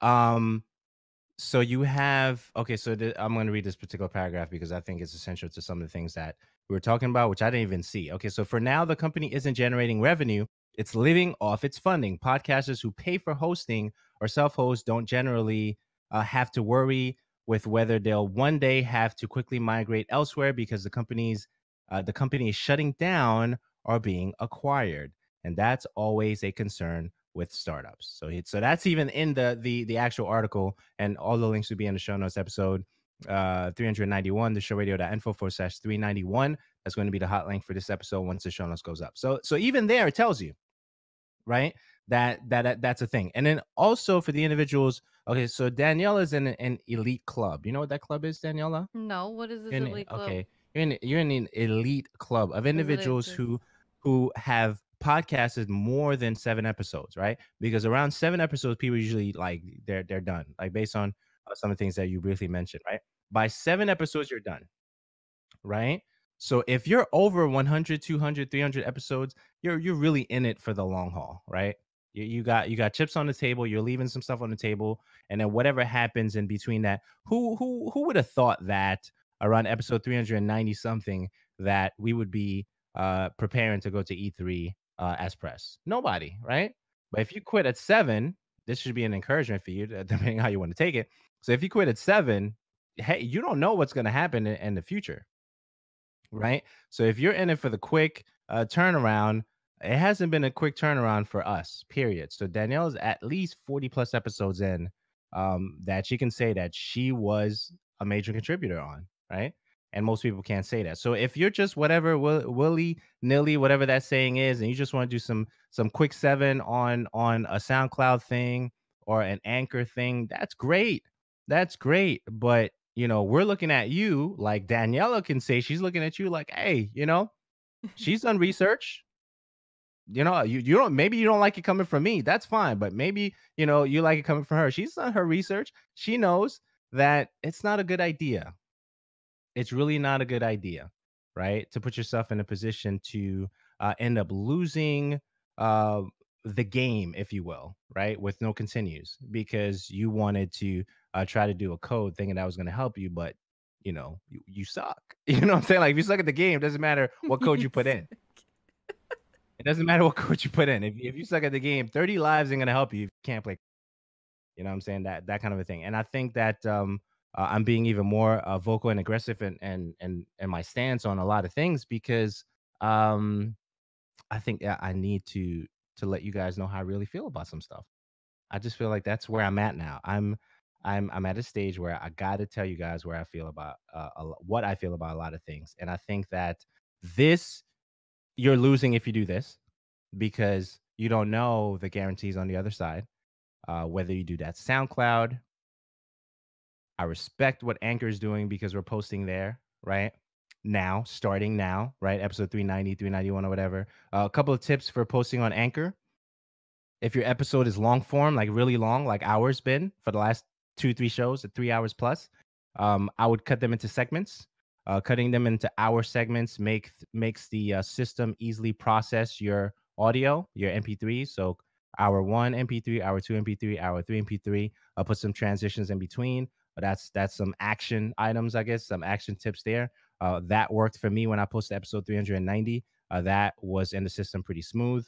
And our Anchor stuff is up now for 390, and I'm going to probably do the same thing for 391, depending on how many hours I need to segment for this particular episode. Um, yeah, that's what's up with that right now. Yay. That's what's up with it. So yeah. So that is a thing. That is a thing. Congrats, Anchor, to the big update. SoundCloud, be on the lookout for that. Keep an eye on that, and just produce content, but be mindful of where you're putting it. That's what's going on with that. So yeah, podcast hosting companies. I guess when considering that, there's a couple that I think about. I'm not going to mention the one that I use because you might think, hey, yeah, he's using that. I'm paying for my joint. Okay, let's establish that first. Okay, but I'm not gonna mention them. I should because they're not. I'm not getting their services for free, so I'll mention them last. Okay, so you have Podbean. I hear good stuff about Podbean. Blueberry. Here's some great stuff about Blueberry. And last but not least, what I use, Libsyn. So those are the three I would mention pretty confidently that if you're considering a service, those are the ones that I would mention. So those are the things that are happening with that. Any thoughts before we move on, Daniela? Nope. Nothing there. Okay, so deals. Sony PlayStation VR bundle. That was a thing. I did see that. There was a Seagate 8 terabyte hard drive deal. I'll check the links again before post them. I don't think it really matters. I'll post them anyway to see, and if the deal is still there, definitely benefit from that as soon as you can. Titanfall, I believe, was $5 on PC, or something like that, and then it was $10 on PlayStation 4, that kind of thing. And then Overwatch was $30 for a while. That was a thing. And I think those are the only ones that I have for deals, right? Yeah, I think those are the only ones that I have for deals. Any thoughts on those, Daniela? Nope, but I already bought enough games. I'm good.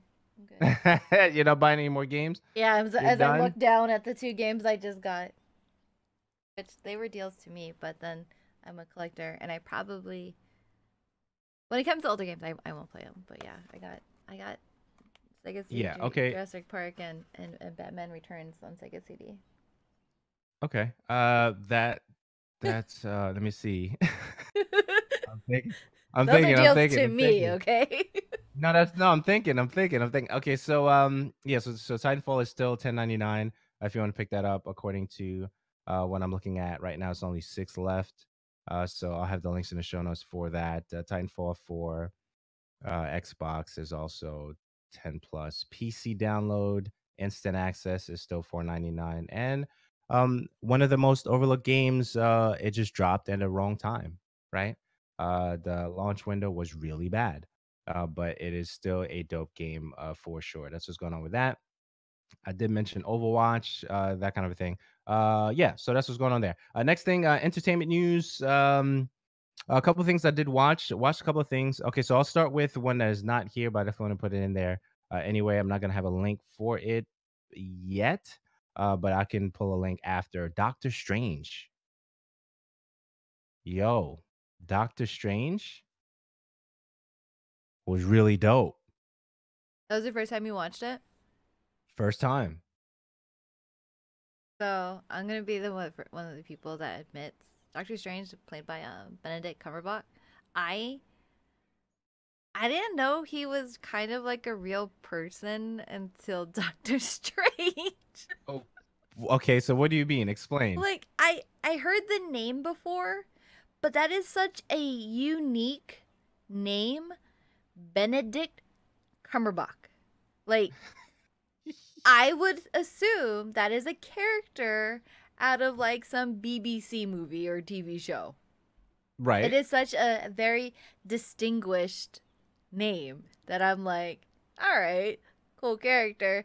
I did not know that was the name of the actual actor until Doctor Strange. I'm like, oh, okay, I get it. Like when they started filming and they showed him, like, oh. He is real. He is real, and it's a really good movie. I enjoyed the movie. I enjoy him as an actor, and because of that, it's funny that you bring it up because I have actually been watching on Netflix, Sherlock, which is also Okay. him, and you should go and watch that too because Really? yeah. So it their episodes. It's a TV series, but there's like 3 or 4 episodes in a season. They're an hour and a half long. Okay. So So they're they're like, movies, but they're like yeah, movies, movies. they're like movies that you watch, and they're so good. And Right. it is because of Doctor Strange that I'm like, I'm gonna go and start this series. I want to Yeah. watch it. I've been hearing some good things, and his presence on screen so Yeah. good. It's really good. Okay. So is he English? Yes, UK guy? yes. He's a UK guy, right? Okay. So one of the things that I was told recently by Try, actually, he said that most of the individuals who are UK certified grade A actors, plural, go to through the whole process of theater school and all that stuff. And when they come out and they start putting out movies, they're like, they might as well be like reality because they're so good. Versus some of the other process some individuals go through, and they may not necessarily go through the whole gamut of requirements to become an actor according to UK standards or whatever. So I shouldn't be surprised that it was good. I've never seen him in anything before. The fact that you mentioned he is in the Sherlock series, now I'm interested to actually watch that because I really enjoyed his performance. It was moving, even when he was talking to the lady at the house after post stuff, post trauma, right? For the individual, I don't think it's spoiler at this point. The movie's been out for a while, right? Post trauma after he was talking to the lady and stuff like that, and yeah, that was. I would watch it again. It wasn't a one and done for me. I mean, It's really I good. like the movie. I don't know as much about. Well, that's the other thing I liked about Doctor Strange is that I don't really know much about him comic wise. It wasn't so I was able to watch Doctor Strange with just a pretty much a clear, fresh slate. So I like Yeah. that part. I loved it visually. It was very nice. The ancient one. I know you're supposed to be Asian. The ancient one is supposed to be Asian. Yes. Okay. So that didn't happen. That's the only part I think I was like, I know he's supposed to be. Okay, I'll let it go. I'll let it go, ancient. Otherwise, I love that film. Yeah, it was amazing. So I enjoyed that. Also, did check out my next guest needs no introduction with George Clooney and David Letterman. I watched that. That was good stuff. Learned a lot about the Clooney's, man. They're doing some big things, crazy, huge humanitarian stuff that they're involved in. Family is big on helping folks out, which is amazing. That's always dope. So I enjoyed that. I also watched stand up by Tom Segura, Disgraceful. That's on Netflix. Obviously the George Clooney, David Letterman thing, that's on Netflix as well. Any comments on those two things? No, I'm have it on my back burner for to watch the Needs No Introduction. I like that Word. series. I'll watch whatever he puts out after Obama thing. I like that layout. It's so clean, organic, and so just straightforward. I really, really. Yeah. But Yeah. I've been stuck on Sherlock, so go watch Sherlock. Sure, Sherlock is the thing. Yeah, so yes, I'm excited about watching more stand-up stuff. As I mentioned in recent episodes, is comic relief and stand-up and the way they think about things and things, um, realistic nuances, intrigue me, and I like checking those things out. So Sonic the Hedgehog movie that supposedly is going to be a thing. I didn't want to put too much into that because I know when they announced the movie's too far in advance, you're like, okay, whatever, until I get closer. But so I didn't do too much with that. Rush Hour 4, that's a thing too, or it's planning to be a thing. And I enjoyed that series, Rush Hour. It's gonna be interesting to see what they're going to do with that. Any comments on that? um, it's probably Rush Hour is probably one of the series or movie series I don't mind watching. I'm not sick and tired of it. Unlike, Fast and Furious 27 over here or something. That's a lot of shade. Just a little bit. I'm looking forward to seeing Rush Hour 4. We'll see where that goes. Okay, that's dope. And Jessica Jones, man, I'm excited. I'm excited. It's interesting because originally when people were talking about Jessica, and that's the issue with social media for me, which I really cut back on how much I spend time on social media, with the exception of Instagram, because the connecting with you on Instagram has been a little bit different for me. But the Twitters and stuff, I don't know. I've taken a step back. Um, Martin Lawrence rebooting Martin would be interesting to see that for sure.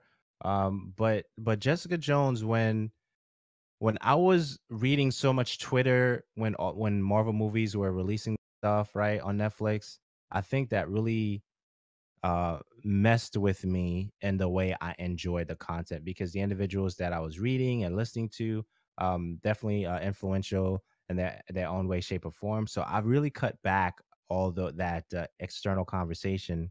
So when I didn't announce that I was going to watch, Doctor Strange, I really announce now anything after I watch it, and I enjoy it because entertainment to me, um, I'm finding a special place for that, and I don't want that process to be touched by anybody until I go through it, right? So, and I wish I did the same thing. The point is, what is the point? Well, the point is, I wish I did the same thing for Jessica Jones, and I didn't, right? So now, thinking about it now, Jessica Jones for me was an amazing series, right?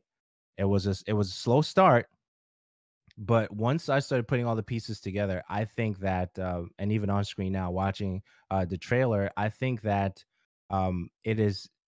it's going to be even more amazing watching season 2 of Jessica Jones. I may even go back and do a run for the first season because it was so amazing psychologically, psychological thriller as it is, available on Netflix now. So when I'm watching movies now, even the Sherlock thing that we talked about on the show,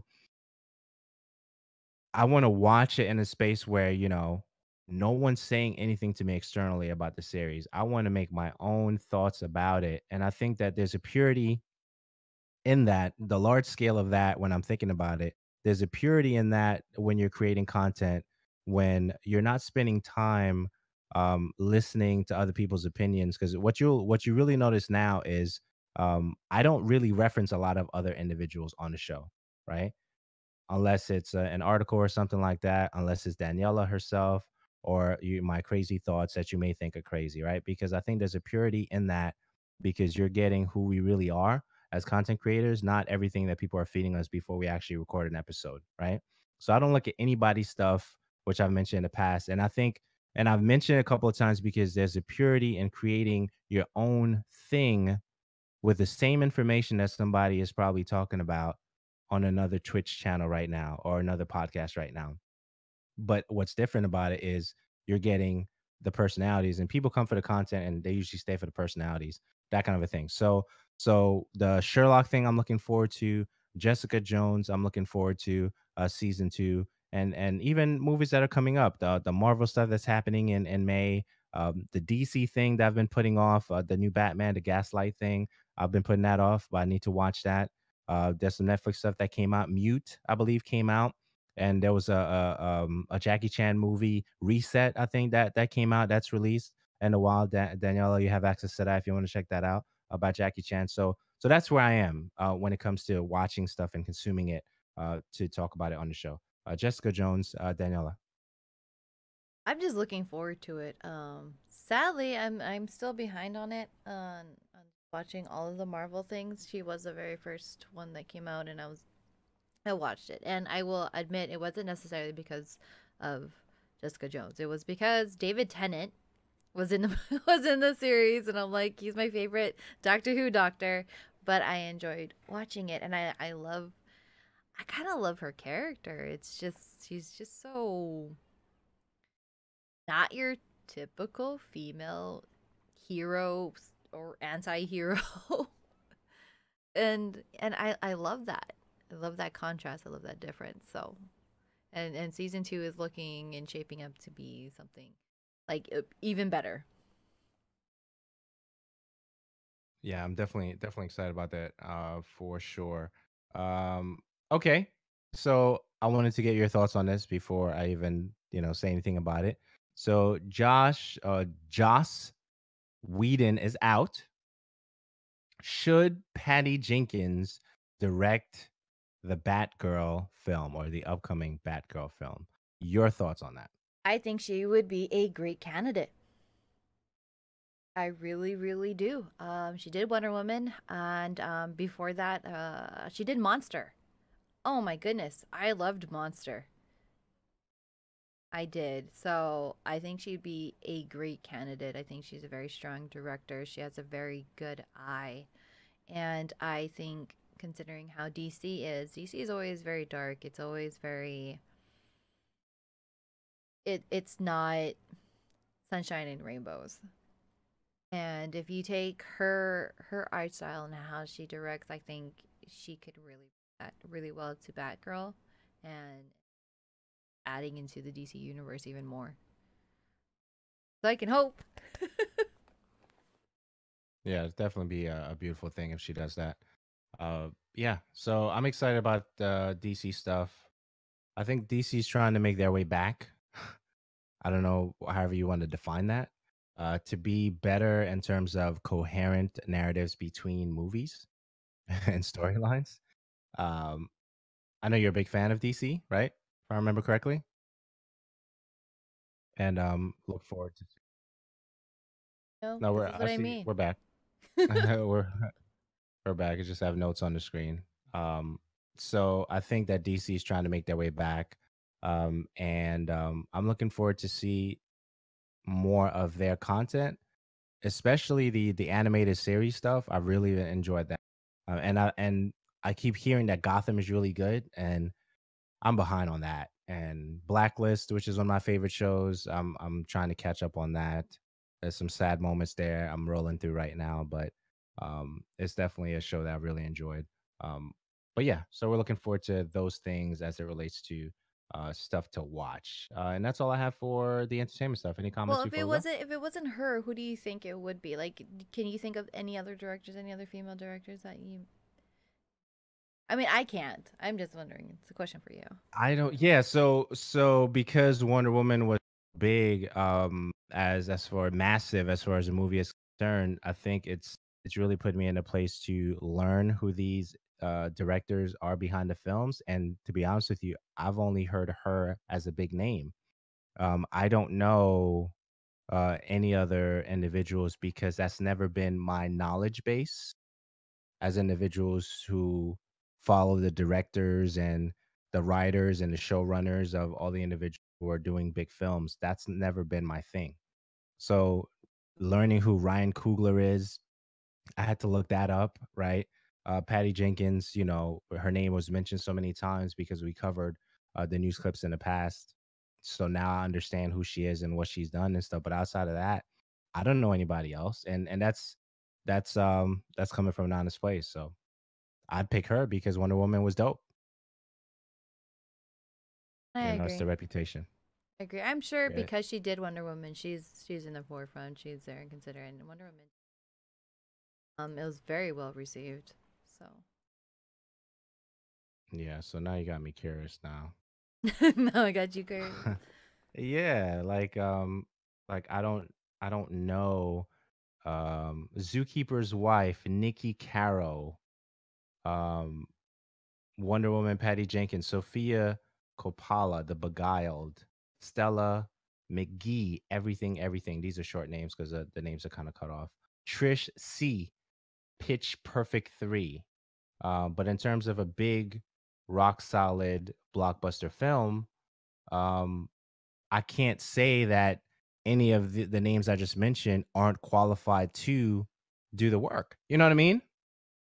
Because you don't know the angle they would take. Like you probably wrote off Ryan Coogler, and look what happened with Black Panther. Because maybe you didn't think that was going to be a big film, and look what happened. So any of the names, whether it's Nikki, Carol, or Lucia, and Aniello, or anybody, Patty Jenkins, obviously included in that list. I don't know if they're super qualified. They're probably all qualified. I don't know, but I just know that it would be great if it comes from a female director because we see what that can be and how inspirational that can be with Wonder Woman. So that's a little bit more context for that. I don't know section of the show radio. So video games. Okay, so this is. Please enlighten me, educate me. With this, Hawaii proposes legislation to regulate use of loot boxes. Video game news, Daniela. So this one's a very interesting topic because it's in Hawaii. So Hawaii has proposed four different bills, and this is all thanks to EA. Well, okay, I can't say it's always all EA, but it has to do with. Oops, I meant. Okay, so it's meant to limit and how loot boxes are being regulated. So let me read off the four bills that they wrote off. So they have the House bill, which is the 2686, and the Senate bill, which is 3024. And those bills would prohibit the sale of any game featuring a system where players can purchase randomized reward using real money to anyone younger than 21. Okay. Then the Okay. third and fourth bill is House Bill 2727 and Senate Bill 3025. And that would require video game publishers to prominently label games containing such randomized purchase systems, as well as disclose the probability rates of receiving each loot box reward. Okay. So, if you didn't know, in the state of Hawaii, it is illegal to gamble. And that is exactly what you're doing when you have loot boxes. You are spending money on an item in hopes of getting something rare. Mm. So it's and right now I'm gonna have to say that EA last year got a lot of heat for that on Star Wars Battlefront 2. Right. Absolutely. They had that paywall of like, oh, you can, pay this X amount of dollars. And it wasn't just for skins, it was for benefits. It was almost like a pay to play. And you're banking and you're rolling the die on hopefully getting some, legendary rare item in this box. And that has everything to do with gambling. It has a lot of money to do. And you have kids who are buying these games and they don't know. They don't know that the odds are mostly stacked against them. They don't recognize that. They don't see that. As an adult, you know that. You know that's gambling. That is, in its purest form, that is gambling, and that is why it is illegal in Hawaii. And there's nothing regulating it. And you have kids who have, probably playing on their own PlayStation. They have their parents' credit cards tied to these accounts, and they're just like, just spend this money, spend that money, buy this money card, and do that. And what it does psychologically is like you're kind of teaching these kids, if you can spend this amount of money, you can get ahead in this game, but you're gambling and hoping that you get it. So what Hawaii wants to do is they're kind of pushing publishers is like, you need to have some sort of ESRB rating on there that states, 21 and over. Because adults will see that, like, okay, well, I'm not going to obviously pay for this. I'm not that gullible. I'm not that susceptible to it. And you don't have these mischarges because you see that in the media about kids who accidentally charge thousands of dollars to their parents' accounts, whether it be on a mobile game or it be on a console game. Because as a kid, you don't have that concept of the value of a dollar. All you know is like, oh, it's only 99 cents for this card pack. Oh, it's only $3.99 for this card pack. It adds up. It really does. And I think it's a great idea. I think it's a smart idea. I don't know how well they can regulate it and push it and enforce it, because by adding that, you're pretty much limiting people who cannot buy a game that's under 21. Right. It's what, okay, we already have the mature rating. We have the M rating, which limits the sale of games to someone that's under 17. So Okay. between 18 and 21, because there's like these loot crate boxes and you're taking this risk and this gamble on it, you're going to tell me they can't buy that game, but they can go to war? Okay. There is. There's got to be some fine balance. There's got to be a cutoff. I'm not too sure if 21 is the right age. I'm sure 21 was chosen because that is the gambling age.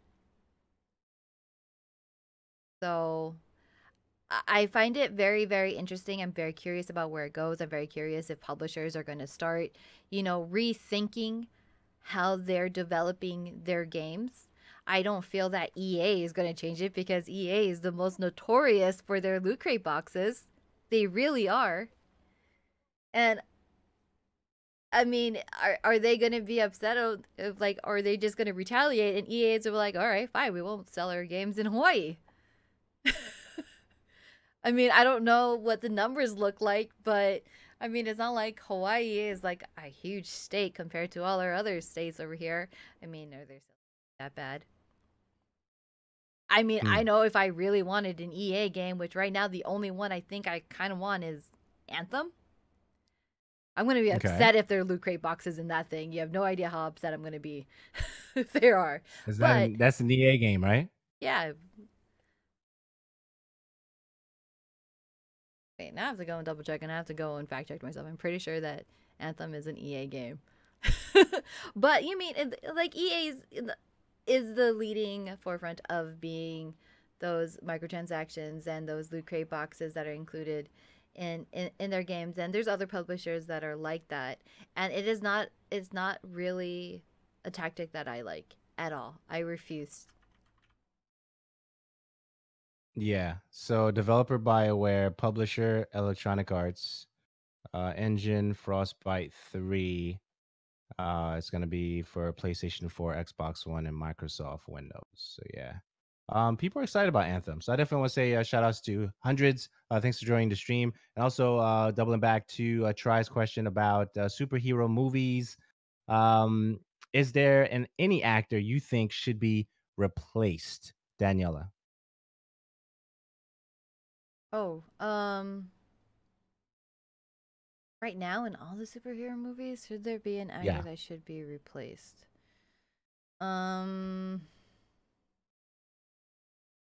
Still not sure how I feel about Spider-Man. Okay. Okay. So Spider-Man. Okay, so this is just movies only, right? Not you don't want to add the TV shows or anything like that. So if it's just the movies, okay, so Spider-Man, who else? Who else you have on your list?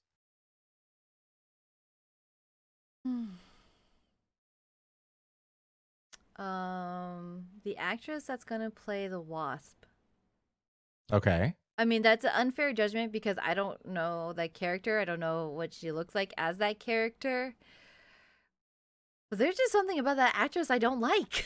I don't know what it is. Complexion, hair, I don't see her as a acting superhero at all. skills. Like Okay. Ant-Man, okay, both of them. Actually, both of those actors. I like them. I don't I just don't picture either one of them as being any type of superhero whatsoever. But that's the idea though. So if we're going by casting, all right, so let's talk about that for a little bit.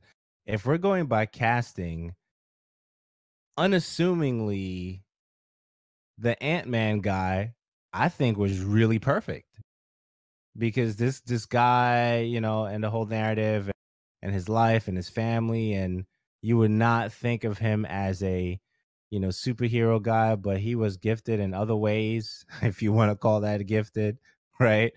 And I'd say that was good. No? All red is It was okay. it was okay. But like Whatever. I still it doesn't click with me. Like I watched it, I liked it, but I'm like you are not nearly as impressive as your counterparts. Yeah. Yeah. Do you think that's going to be different? You may have a different point of view depending on how they do the action scenes for the upcoming Ant-Man and the Wasp with her suit and his suit and all that. Yeah. Maybe. I mean, that's why I say it was an unfair assessment about her. And the actress's name is Evangeline Lilly. Um, I liked her in Lost. But as Okay. a superhero, I don't see it. I don't picture it. Just the both of them. Even look at them. Not even as superheroes. If I had all the actors from Marvel standing in one whole group over there, they each have a powerful presence and they have this great aura about them in the Marvel universe and all of their movies that they're putting together. Those two, I don't see that. Okay. Logan, Of course, he's a great actor. That's fine. He's fine. I was like, there's would you no other replace him better because he's person. getting No, I older wouldn't. though? Okay. All right. Captain America, you good with? Yep. Yeah. There's Pretty nothing. dope. There's nothing more wholesome. There's no better actor to play a more wholesome, like all American boy than him. There really isn't. All of them Hmm. I can picture, like if the Marvel movies didn't exist and then go to any of those actors, I could always picture them. Like, yeah, I can see them being a superhero playing a superhero. Okay. Not Paul That's Rudd, fair. not Evangeline Lilly. Okay, so that's what's going on with that. Mario Encyclopedia in October. And just a quick tidbit on the Hawaii stuff. I think there'll be benefits there, but I think they really have to look at it from a 360 point of view, right? But I think there'll be benefits if they pass that. But they'll be, as you said, limited to the games that would be coming into the island. That would be an interesting thing to see if they pass um, those things. So Mario Encyclopedia in October. Excited about that. Do you look at artwork books, collect them? I do, but Not a thing.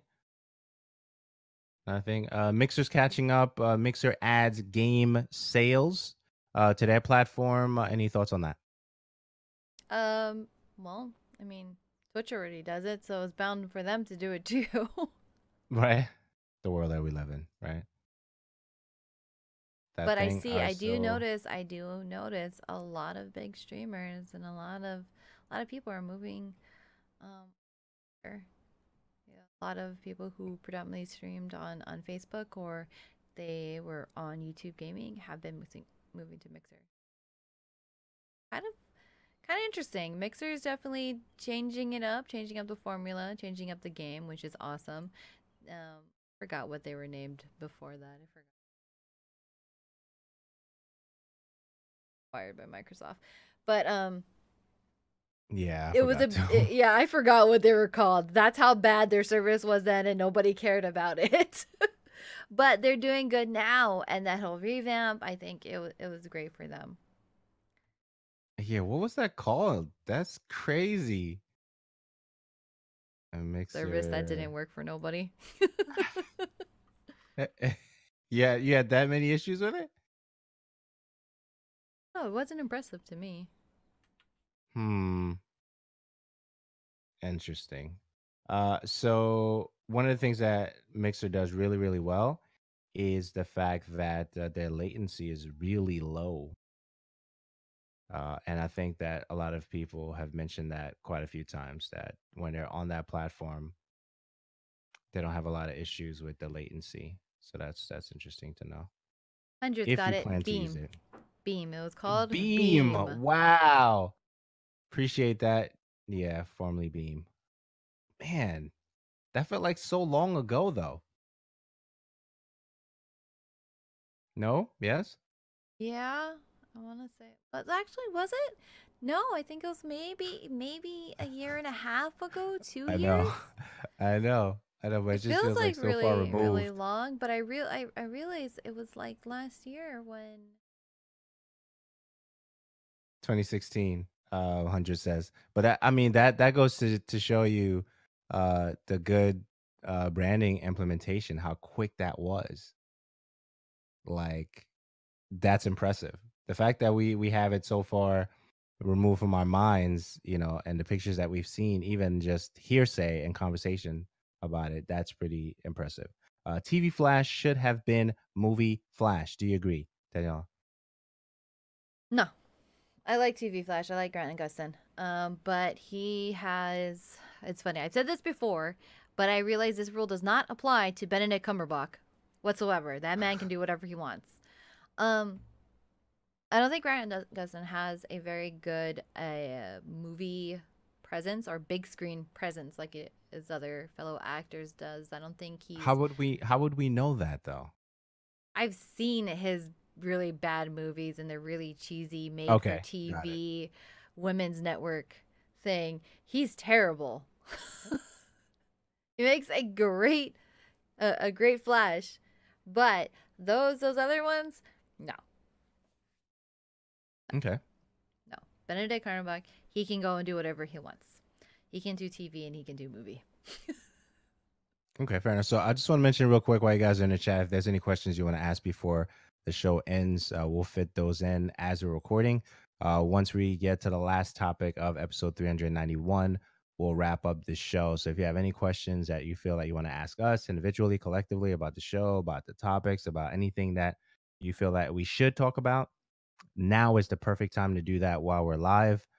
You can also send an email. We'll talk about those, after post show information, which Daniela, you can do this week. You can do that this week. But yeah, so that'd be a perfect time for that. So keep the questions coming. We do appreciate it. for this episode. All right, so Dice Summit 2018. That was a 7-hour video. I think that was hosted by IGN, from what I recall. Based on what I saw, it was 7 hours. I watched, and you could skip through the sections that were like, "Hey, we're gonna go for a coffee break. We'll be back after." And then 45 minutes later, with the music and all that stuff, you could watch. So you can watch it in sections pretty quick.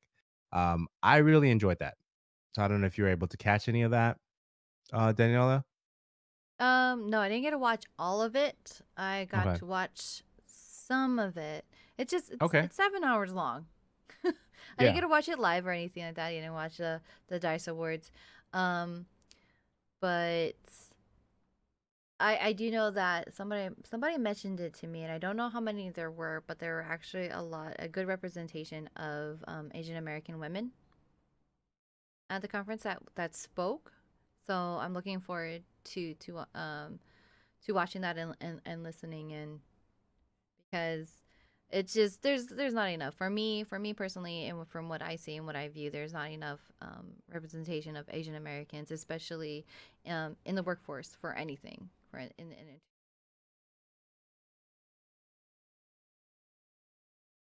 Mm. I'm excited. I'm curious about what they have to say, what they're representing, and what they had to talk about.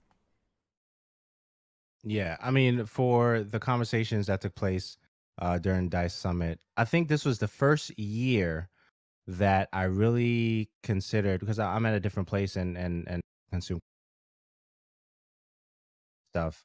I want a firsthand experience instead of after Twitter tweets experience. So Dice, um 2018, the Dice Summit for me was really impactful. I was watching it in the family room or whatever, and one of the things that I really took away is how serious Xbox head Phil Spencer's taking the next level of Microsoft's progress, into consideration, as he should.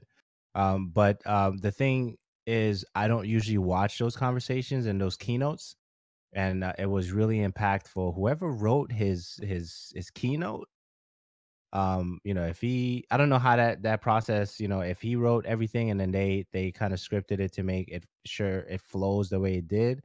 I was really really impressed with the keynote. Talked about diversity and development and future of game creation and building worlds, and all the different things he talked about during the Dice Summit keynote was really really dope. There was also conversations with, I think, augmented reality. There was a Ubisoft rep that she talked about, the things that happen as those conversations take place, as far as AR is concerned, and all that. She talked about that, and also the Neil Druckmann conversation as it relates to um, Uncharted and the world and how games are created from the Naughty Dog perspective. Those are the main ones I remember. So I guess by reaction, I really enjoyed the Dice Summit. I didn't do the award show. I think the award show was probably the next day or the following, whatever, who got awards. But the Nintendo guy apparently was the one, killing it with all the awards or whatever. he was he was named the Nintendo guy because I guess every speech that he had was different than the last speech when he was collecting the awards during the Dice Summit, which I thought was exciting, and that's pretty dope. So I need to see that firsthand.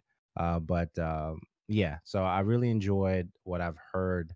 Um, and what I've experienced watching the Dice Summit, and I think that is something I'll probably tune into more of these type of conversations by way of keynotes and conferences as it relates to the gaming industry firsthand.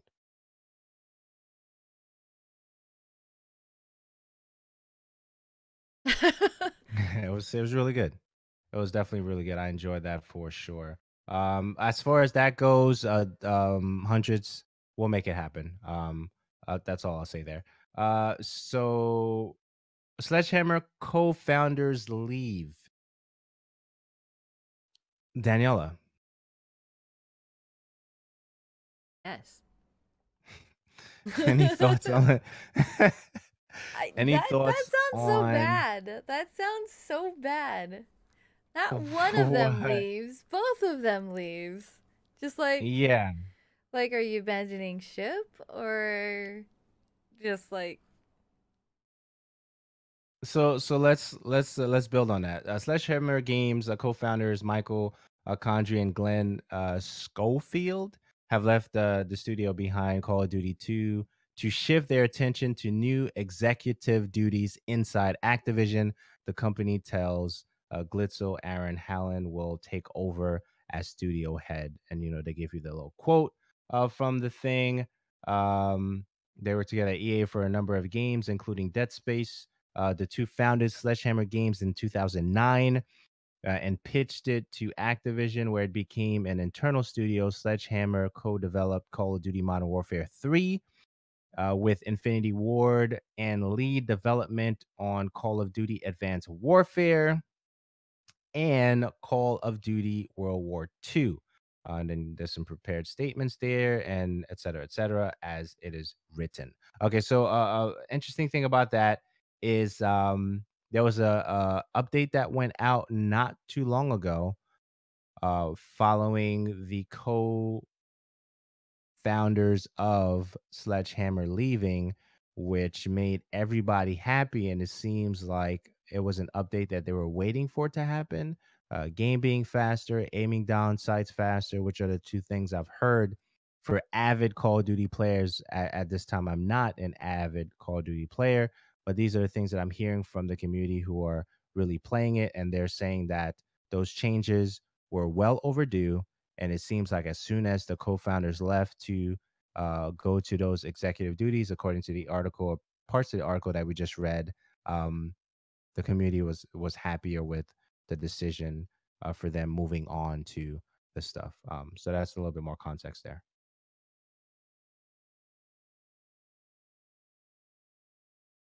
blame them? But then they said new Yeah. executive duties, and Right. I mean, Yeah. So yeah.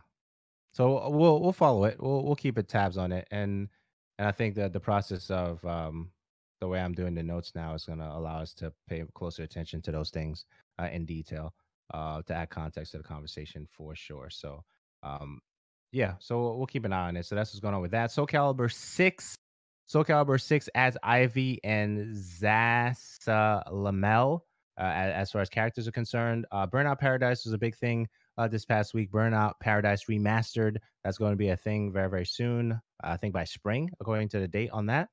Any comments on those two things? Nothing there. One, two, three, four, five, six. About six things left in this episode 391 of the show radio. Destiny 2 roadmap was changed. Things that were expected to happen sooner are happening later. And I think that individuals are really, really upset about that whole thing as far as Destiny is concerned with the roadmap. Let's look at that together. Let's see. Roadmap. Okay, so things are pushed back. Okay, so let me see. Deployed. Okay, February 27th. Nightfall scoring and high score tracking. That's Tuesday. Crucible emblems, don't really care about that. Nightfall emblem variants, don't care about that. Fire team members on destination map, not too concerned about that. PC public text chat. I don't play on PC. So the update that really is that people are focusing on are the things that are happening in March, I think. The weapon sandbox stuff, heroic strike modifiers, Iron Banner 6v6. Let me see, Crucible, quitter penalties. That's the thing. Exotic recognition reduction. Okay, that was a major one. So I want to just touch on that real quick because what was cool about Zer in the last couple of weeks for me is that all the exotics I was getting from that emblem that he has when he comes on Friday and leaves on Tuesday was a guaranteed exotic that I did not have, right? And once I did that Xur emblem and he gave me an exotic I already did have, I stopped doing that. So this particular update dropping on March 27th is going to have the exotic repetition reduction, and I hope it's to null. so I don't get any repetition for the exotics that we get, those rare weapons and armor stuff. A Nightfall Strike unique rewards. That's gonna be interesting to see. Companion vendor viewing. That's cool.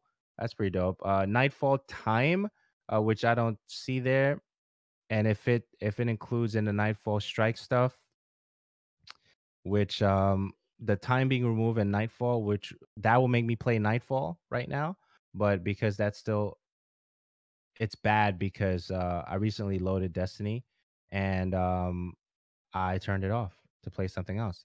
And I think that's a bad place to be, especially the fact that I enjoy the game so much. It's in for me, it's not a game that I want to play right now. I'd rather get punched in the face Oh my god. by Ken or Ryu or Cammy, which is one of my Oh my goodness. crazy opponents, get spinning pile driver from EF or get punched from across the screen by a Dalsim or something like that. That's more entertaining to me right now. I'm being honest. I'm just being honest. So that's what's happening with that. That's what's going on. That's what's up with that. What else we have? My PlayStation. That's a cool thing, right, Daniela? Yeah, I went to go check it out and I signed in and I changed my profile picture. I wish there was a little bit more customization to it in a way. I kind of Mm, do. There's a I don't think it's called Raptor. It was called Raptor. right. Like a gaming site, kind of like your own social media Yeah. Yeah. profile Yeah. Yeah. page, Raptor. I was kind of, kind of hoping for something like that, just like based around PlayStation, obviously. Raptor does still exist. It just doesn't. We don't hear about it at all. Um, I was kind of hoping with that, which is like with the trophies and having customization and friends. I don't know. Maybe it was like a little bit overextending, but I look at it and I'm like, how's this any different than what I can access on my phone or what I can access on my console when I open it or when I look at anybody's profile. It's the same exact information. There's no customizing. There's nothing unique about it that makes it stand out. So, I Yeah. wasn't really that So impressed. not that impressed. So the thing is because everything is so mobile with us now, right? Um I don't know how often I would want to log into that unless I'm actually sitting here listening to Spotify on Discord or whatever the case might be, that kind of a thing. And for those tuning in, here towards the latter half of the show, I shared my Spotify playlist. Don't judge me. If you want to judge me, that's fine. We talked about it at the top of the hour.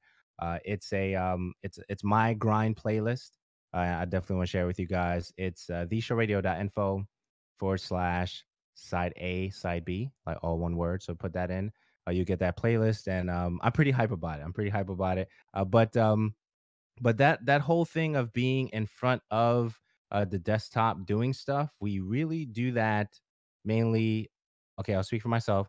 For the show, prepping for the show, and if I have a Google Chrome browser open and I'm casting stuff, then I'll do that. Outside of that, I'm either on the phone, on the tablet, for the most part. So the PlayStation app is more will get more usage for me than the My PlayStation.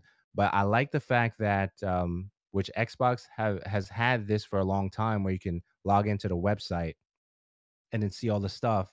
And PlayStation to me is playing catch up to that to make sure all the things that they have across the board is similar to their competitors. The other thing I would definitely want to see is we can record messages on our phones. So I can send you a message on PlayStation from my phone and say, "Hey Daniela, I know you haven't been on PlayStation for a minute, but it'd be cool that we can play games or whatever." Some random message like that. And then I can send it from my phone and then you get that, but I can't do a party chat like I can with the Xbox beta, which is cool because they have that party chat thing that you can do on the phone. So I don't necessarily need to be on the console to do that. So it'd be cool to see PlayStation implement that. And maybe they have it and I just don't know. But I haven't seen the ability to do a party chat, PlayStation party chat on the app yet. So I wouldn't be surprised if they're working on that. That'd be dope to see. So that's where I'm with it. So in terms of the web presence, me doing web stuff, that makes sense to me once in a while. But by way of the way we move and do stuff now, more mobile than ever is where I'm at. Yeah, I agree with that. I mean, with as far as PlayStation goes, I really love the last update, the last overhaul they did with their mobile app on the phone. I dig that. That one I do like. I'm Yeah, not it so. I definitely. mean, I'm not so bummed out they don't really have party chat on the phone. Mm, So I'm not. I don't know. I know eventually it would happen, but I'm not bummed that they don't have it right now. okay. Got it. Got it. All right. So that's what's going on with that. So my PlayStation, definitely check that out if you haven't. Death Stranding adds Troy Baker and Emily O'Brien. Daniela, what's up with that? Troy Baker, I don't know when that man sleeps because I feel he's like in almost every game. Yep. Like it's amazing. I'm glad that there's like that little thing. I mean, Emily Bryan did post an Instagram photo confirming that she was added to the cast, but it was later taken down. I don't know if she Mm, was not allowed to say anything or she just jumped the gun by a day or something like that. But um not disappointed. Not disappointed at all. I feel like as far as the cast goes, the voice actor cast, um pretty good. Pretty good. I I wish I didn't have to wait so long to hear more about it, but like right. for the updates that have been coming out, not necessarily about what the game is going to be about, it's more about the production of it. To the sounds of it, it seems like it's going along really quickly, very smoothly, and that they're actually creating it very differently than a lot of AAA have. Like, so that's putting them kind of ahead of the schedule of what a typical timeline would look like. So I think that's good news. So I think what typically a game takes 5 6 years, like Give or take. years Hmm. to be developed. So they're looking at like 3.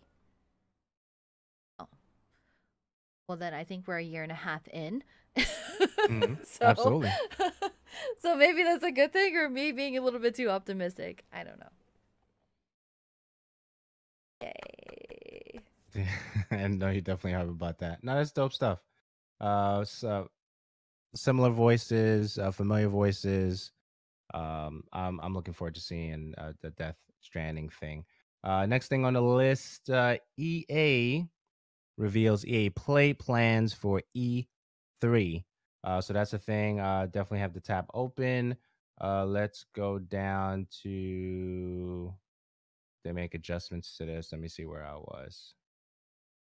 EA just wants to do its own thing. Like it doesn't care about anybody else. It's like, yeah, you go to your E3. We'll just have E-play over here, and it's not even going to be in the same dates anywhere remotely close. Everybody has to be in LA for the whole week if you want the whole experience. Yeah, yeah. I think Battlefield experience. If you get a chance to be there for that, they're gonna do that. EA recently confirmed that new Battlefield is coming in 2018, set to debut this fall, according to the publisher. Its anticipated action game Anthem was pushed to Q1 2019 in order to accommodate the latest iteration in the series. So that's the thing there. So yeah, so these clippings here and there, as far as it relates to E3 stuff that's going to be coming out pretty fluently in the next couple of weeks, for sure. March is next week, right? Yeah. Literally, we're already in March, so springtime is approaching really fast. So we'll see exactly what's happening with all of that. Definitely want to hear your thoughts, Daniela, on Fortnite Battle Royale, going from 30 frames to 60 frames, and I think you have the option to go back to 30 frames if you want to. What's going on with all that? Wants to go back to 30 frames. like here's here's 1080p, but you have the option to go sit at 460 if you really want. Like Right? Why? Um, I for the first time, I think Friday, I think it was. I actually tried Fortnite on console. Oh my goodness, that was so hard for me. So hard because I've I play it on PC, so I'm keyboard and mouse. Yes, it does have controller support to play it on console or on PC that way. Um, but to make that switch, I was so lost. Like my brain did not how to know how to compute anything. Like using controller, I'm like, oh my god, I need to build a wall. Well, on my keyboard, it's set to F to build a wall. On You have a key controller, for that. yeah, Yeah. on Okay. a controller, I'm like, I don't have an F. What button is that? And Okay. it was so bad. Um, I eventually kind of got a got the hang of it, and it looks really nice on console. It does, but when I can get 200 plus frames per second on my PC compared to 200. 60, Man. I'm just Jeez. 200. like I want to play on my PC. At least I can Right? I can do this.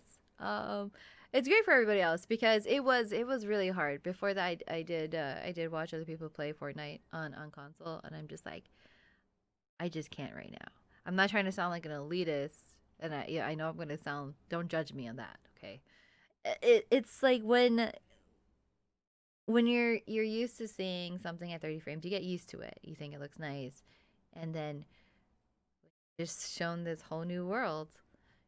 You're like, I can't go back. It's kind of like when you went from DVD to Blu-ray. When it first came out, you're like, but DVD looks great already. That's beautiful. I love this. And then you see Blu-ray, and you're like, oh my god, it can't be any better than this. This is beautiful. And then sure enough, here's 4K. But Yeah, exactly. um yeah, it's I don't understand. Again, I'm just gonna say I don't know why anybody would want to go back. That's all. Their season 3. They also released season 3 this last couple of days, and I am loving it. Like I didn't like Fortnite at first. It was strictly all PUBG, and I started giving it a little bit more chance. They made some updates. I really liked it, and then with the season 3 and the changes and everything they did, I spent more money on this game than I ever thought I would. I spent $40 on this game in the last 3 days. Actual money Actual real money for skins. for skin. Which I would thought $40. you know what? They got me, okay? Because they had the Chinese New Year. They had the Chinese New Year skins, and for a long time it was only available in their PvE version, which is the paid version Got of it. their game. And I was like, but I want this one. I want to play in this one. And I didn't think they were ever gonna have it. And sure enough, yesterday I logged in, and they're like, and there they are with this dragon, with this red dragon, and I'm like, okay, here's my money. And then I'm like, I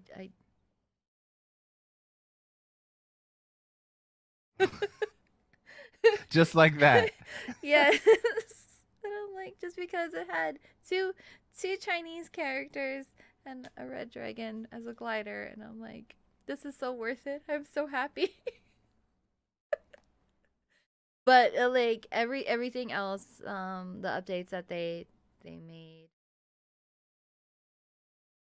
good because you don't have a double pump action, but then they added a deagle, which like, well, if you can't, but the problem was that people were getting irritated that people would run around with dual pumps, dual pump shotguns.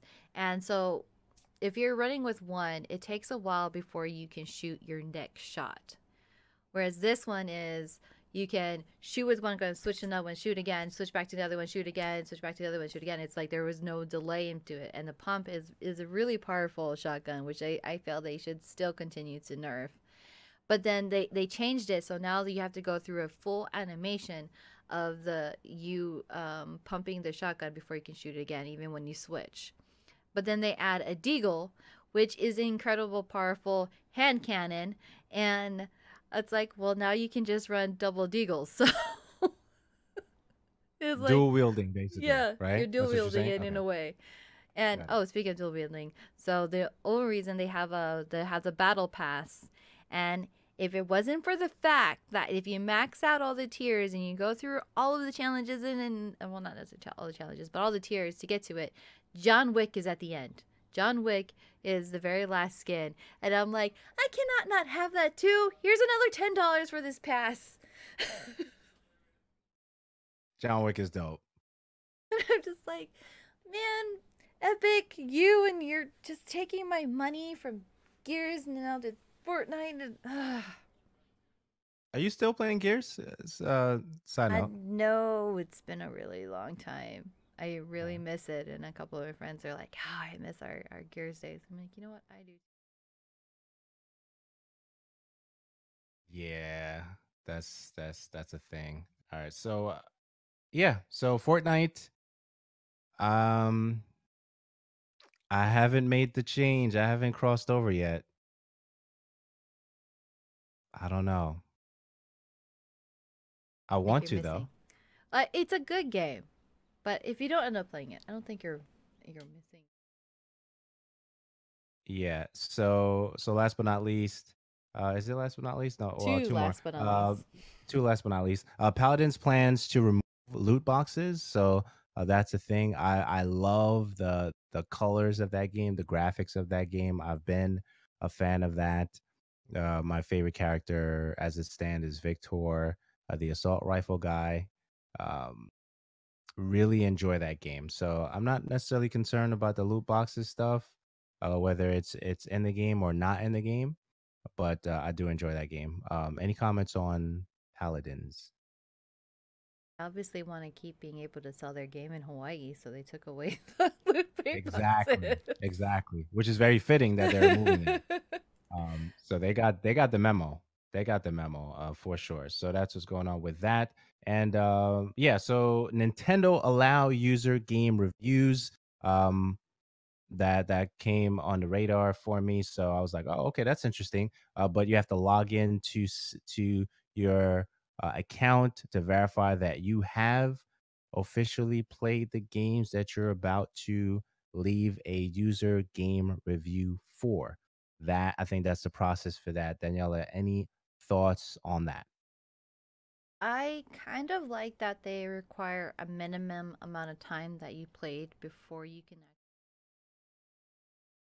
Okay. because I see that on Steam a lot where there'll be a game and somebody will have zero point 0.1 hours played.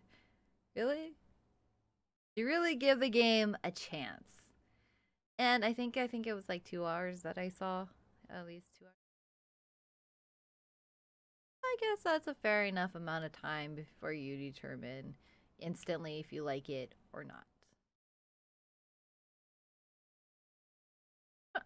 I don't know how often I looked at in-game reviews, at least on console side, because I don't think I've ever looked at them on PlayStation or on Xbox. I do look at them on Steam, and I do look at curators reviews as well, because I feel for a good portion, some of them are pretty well written and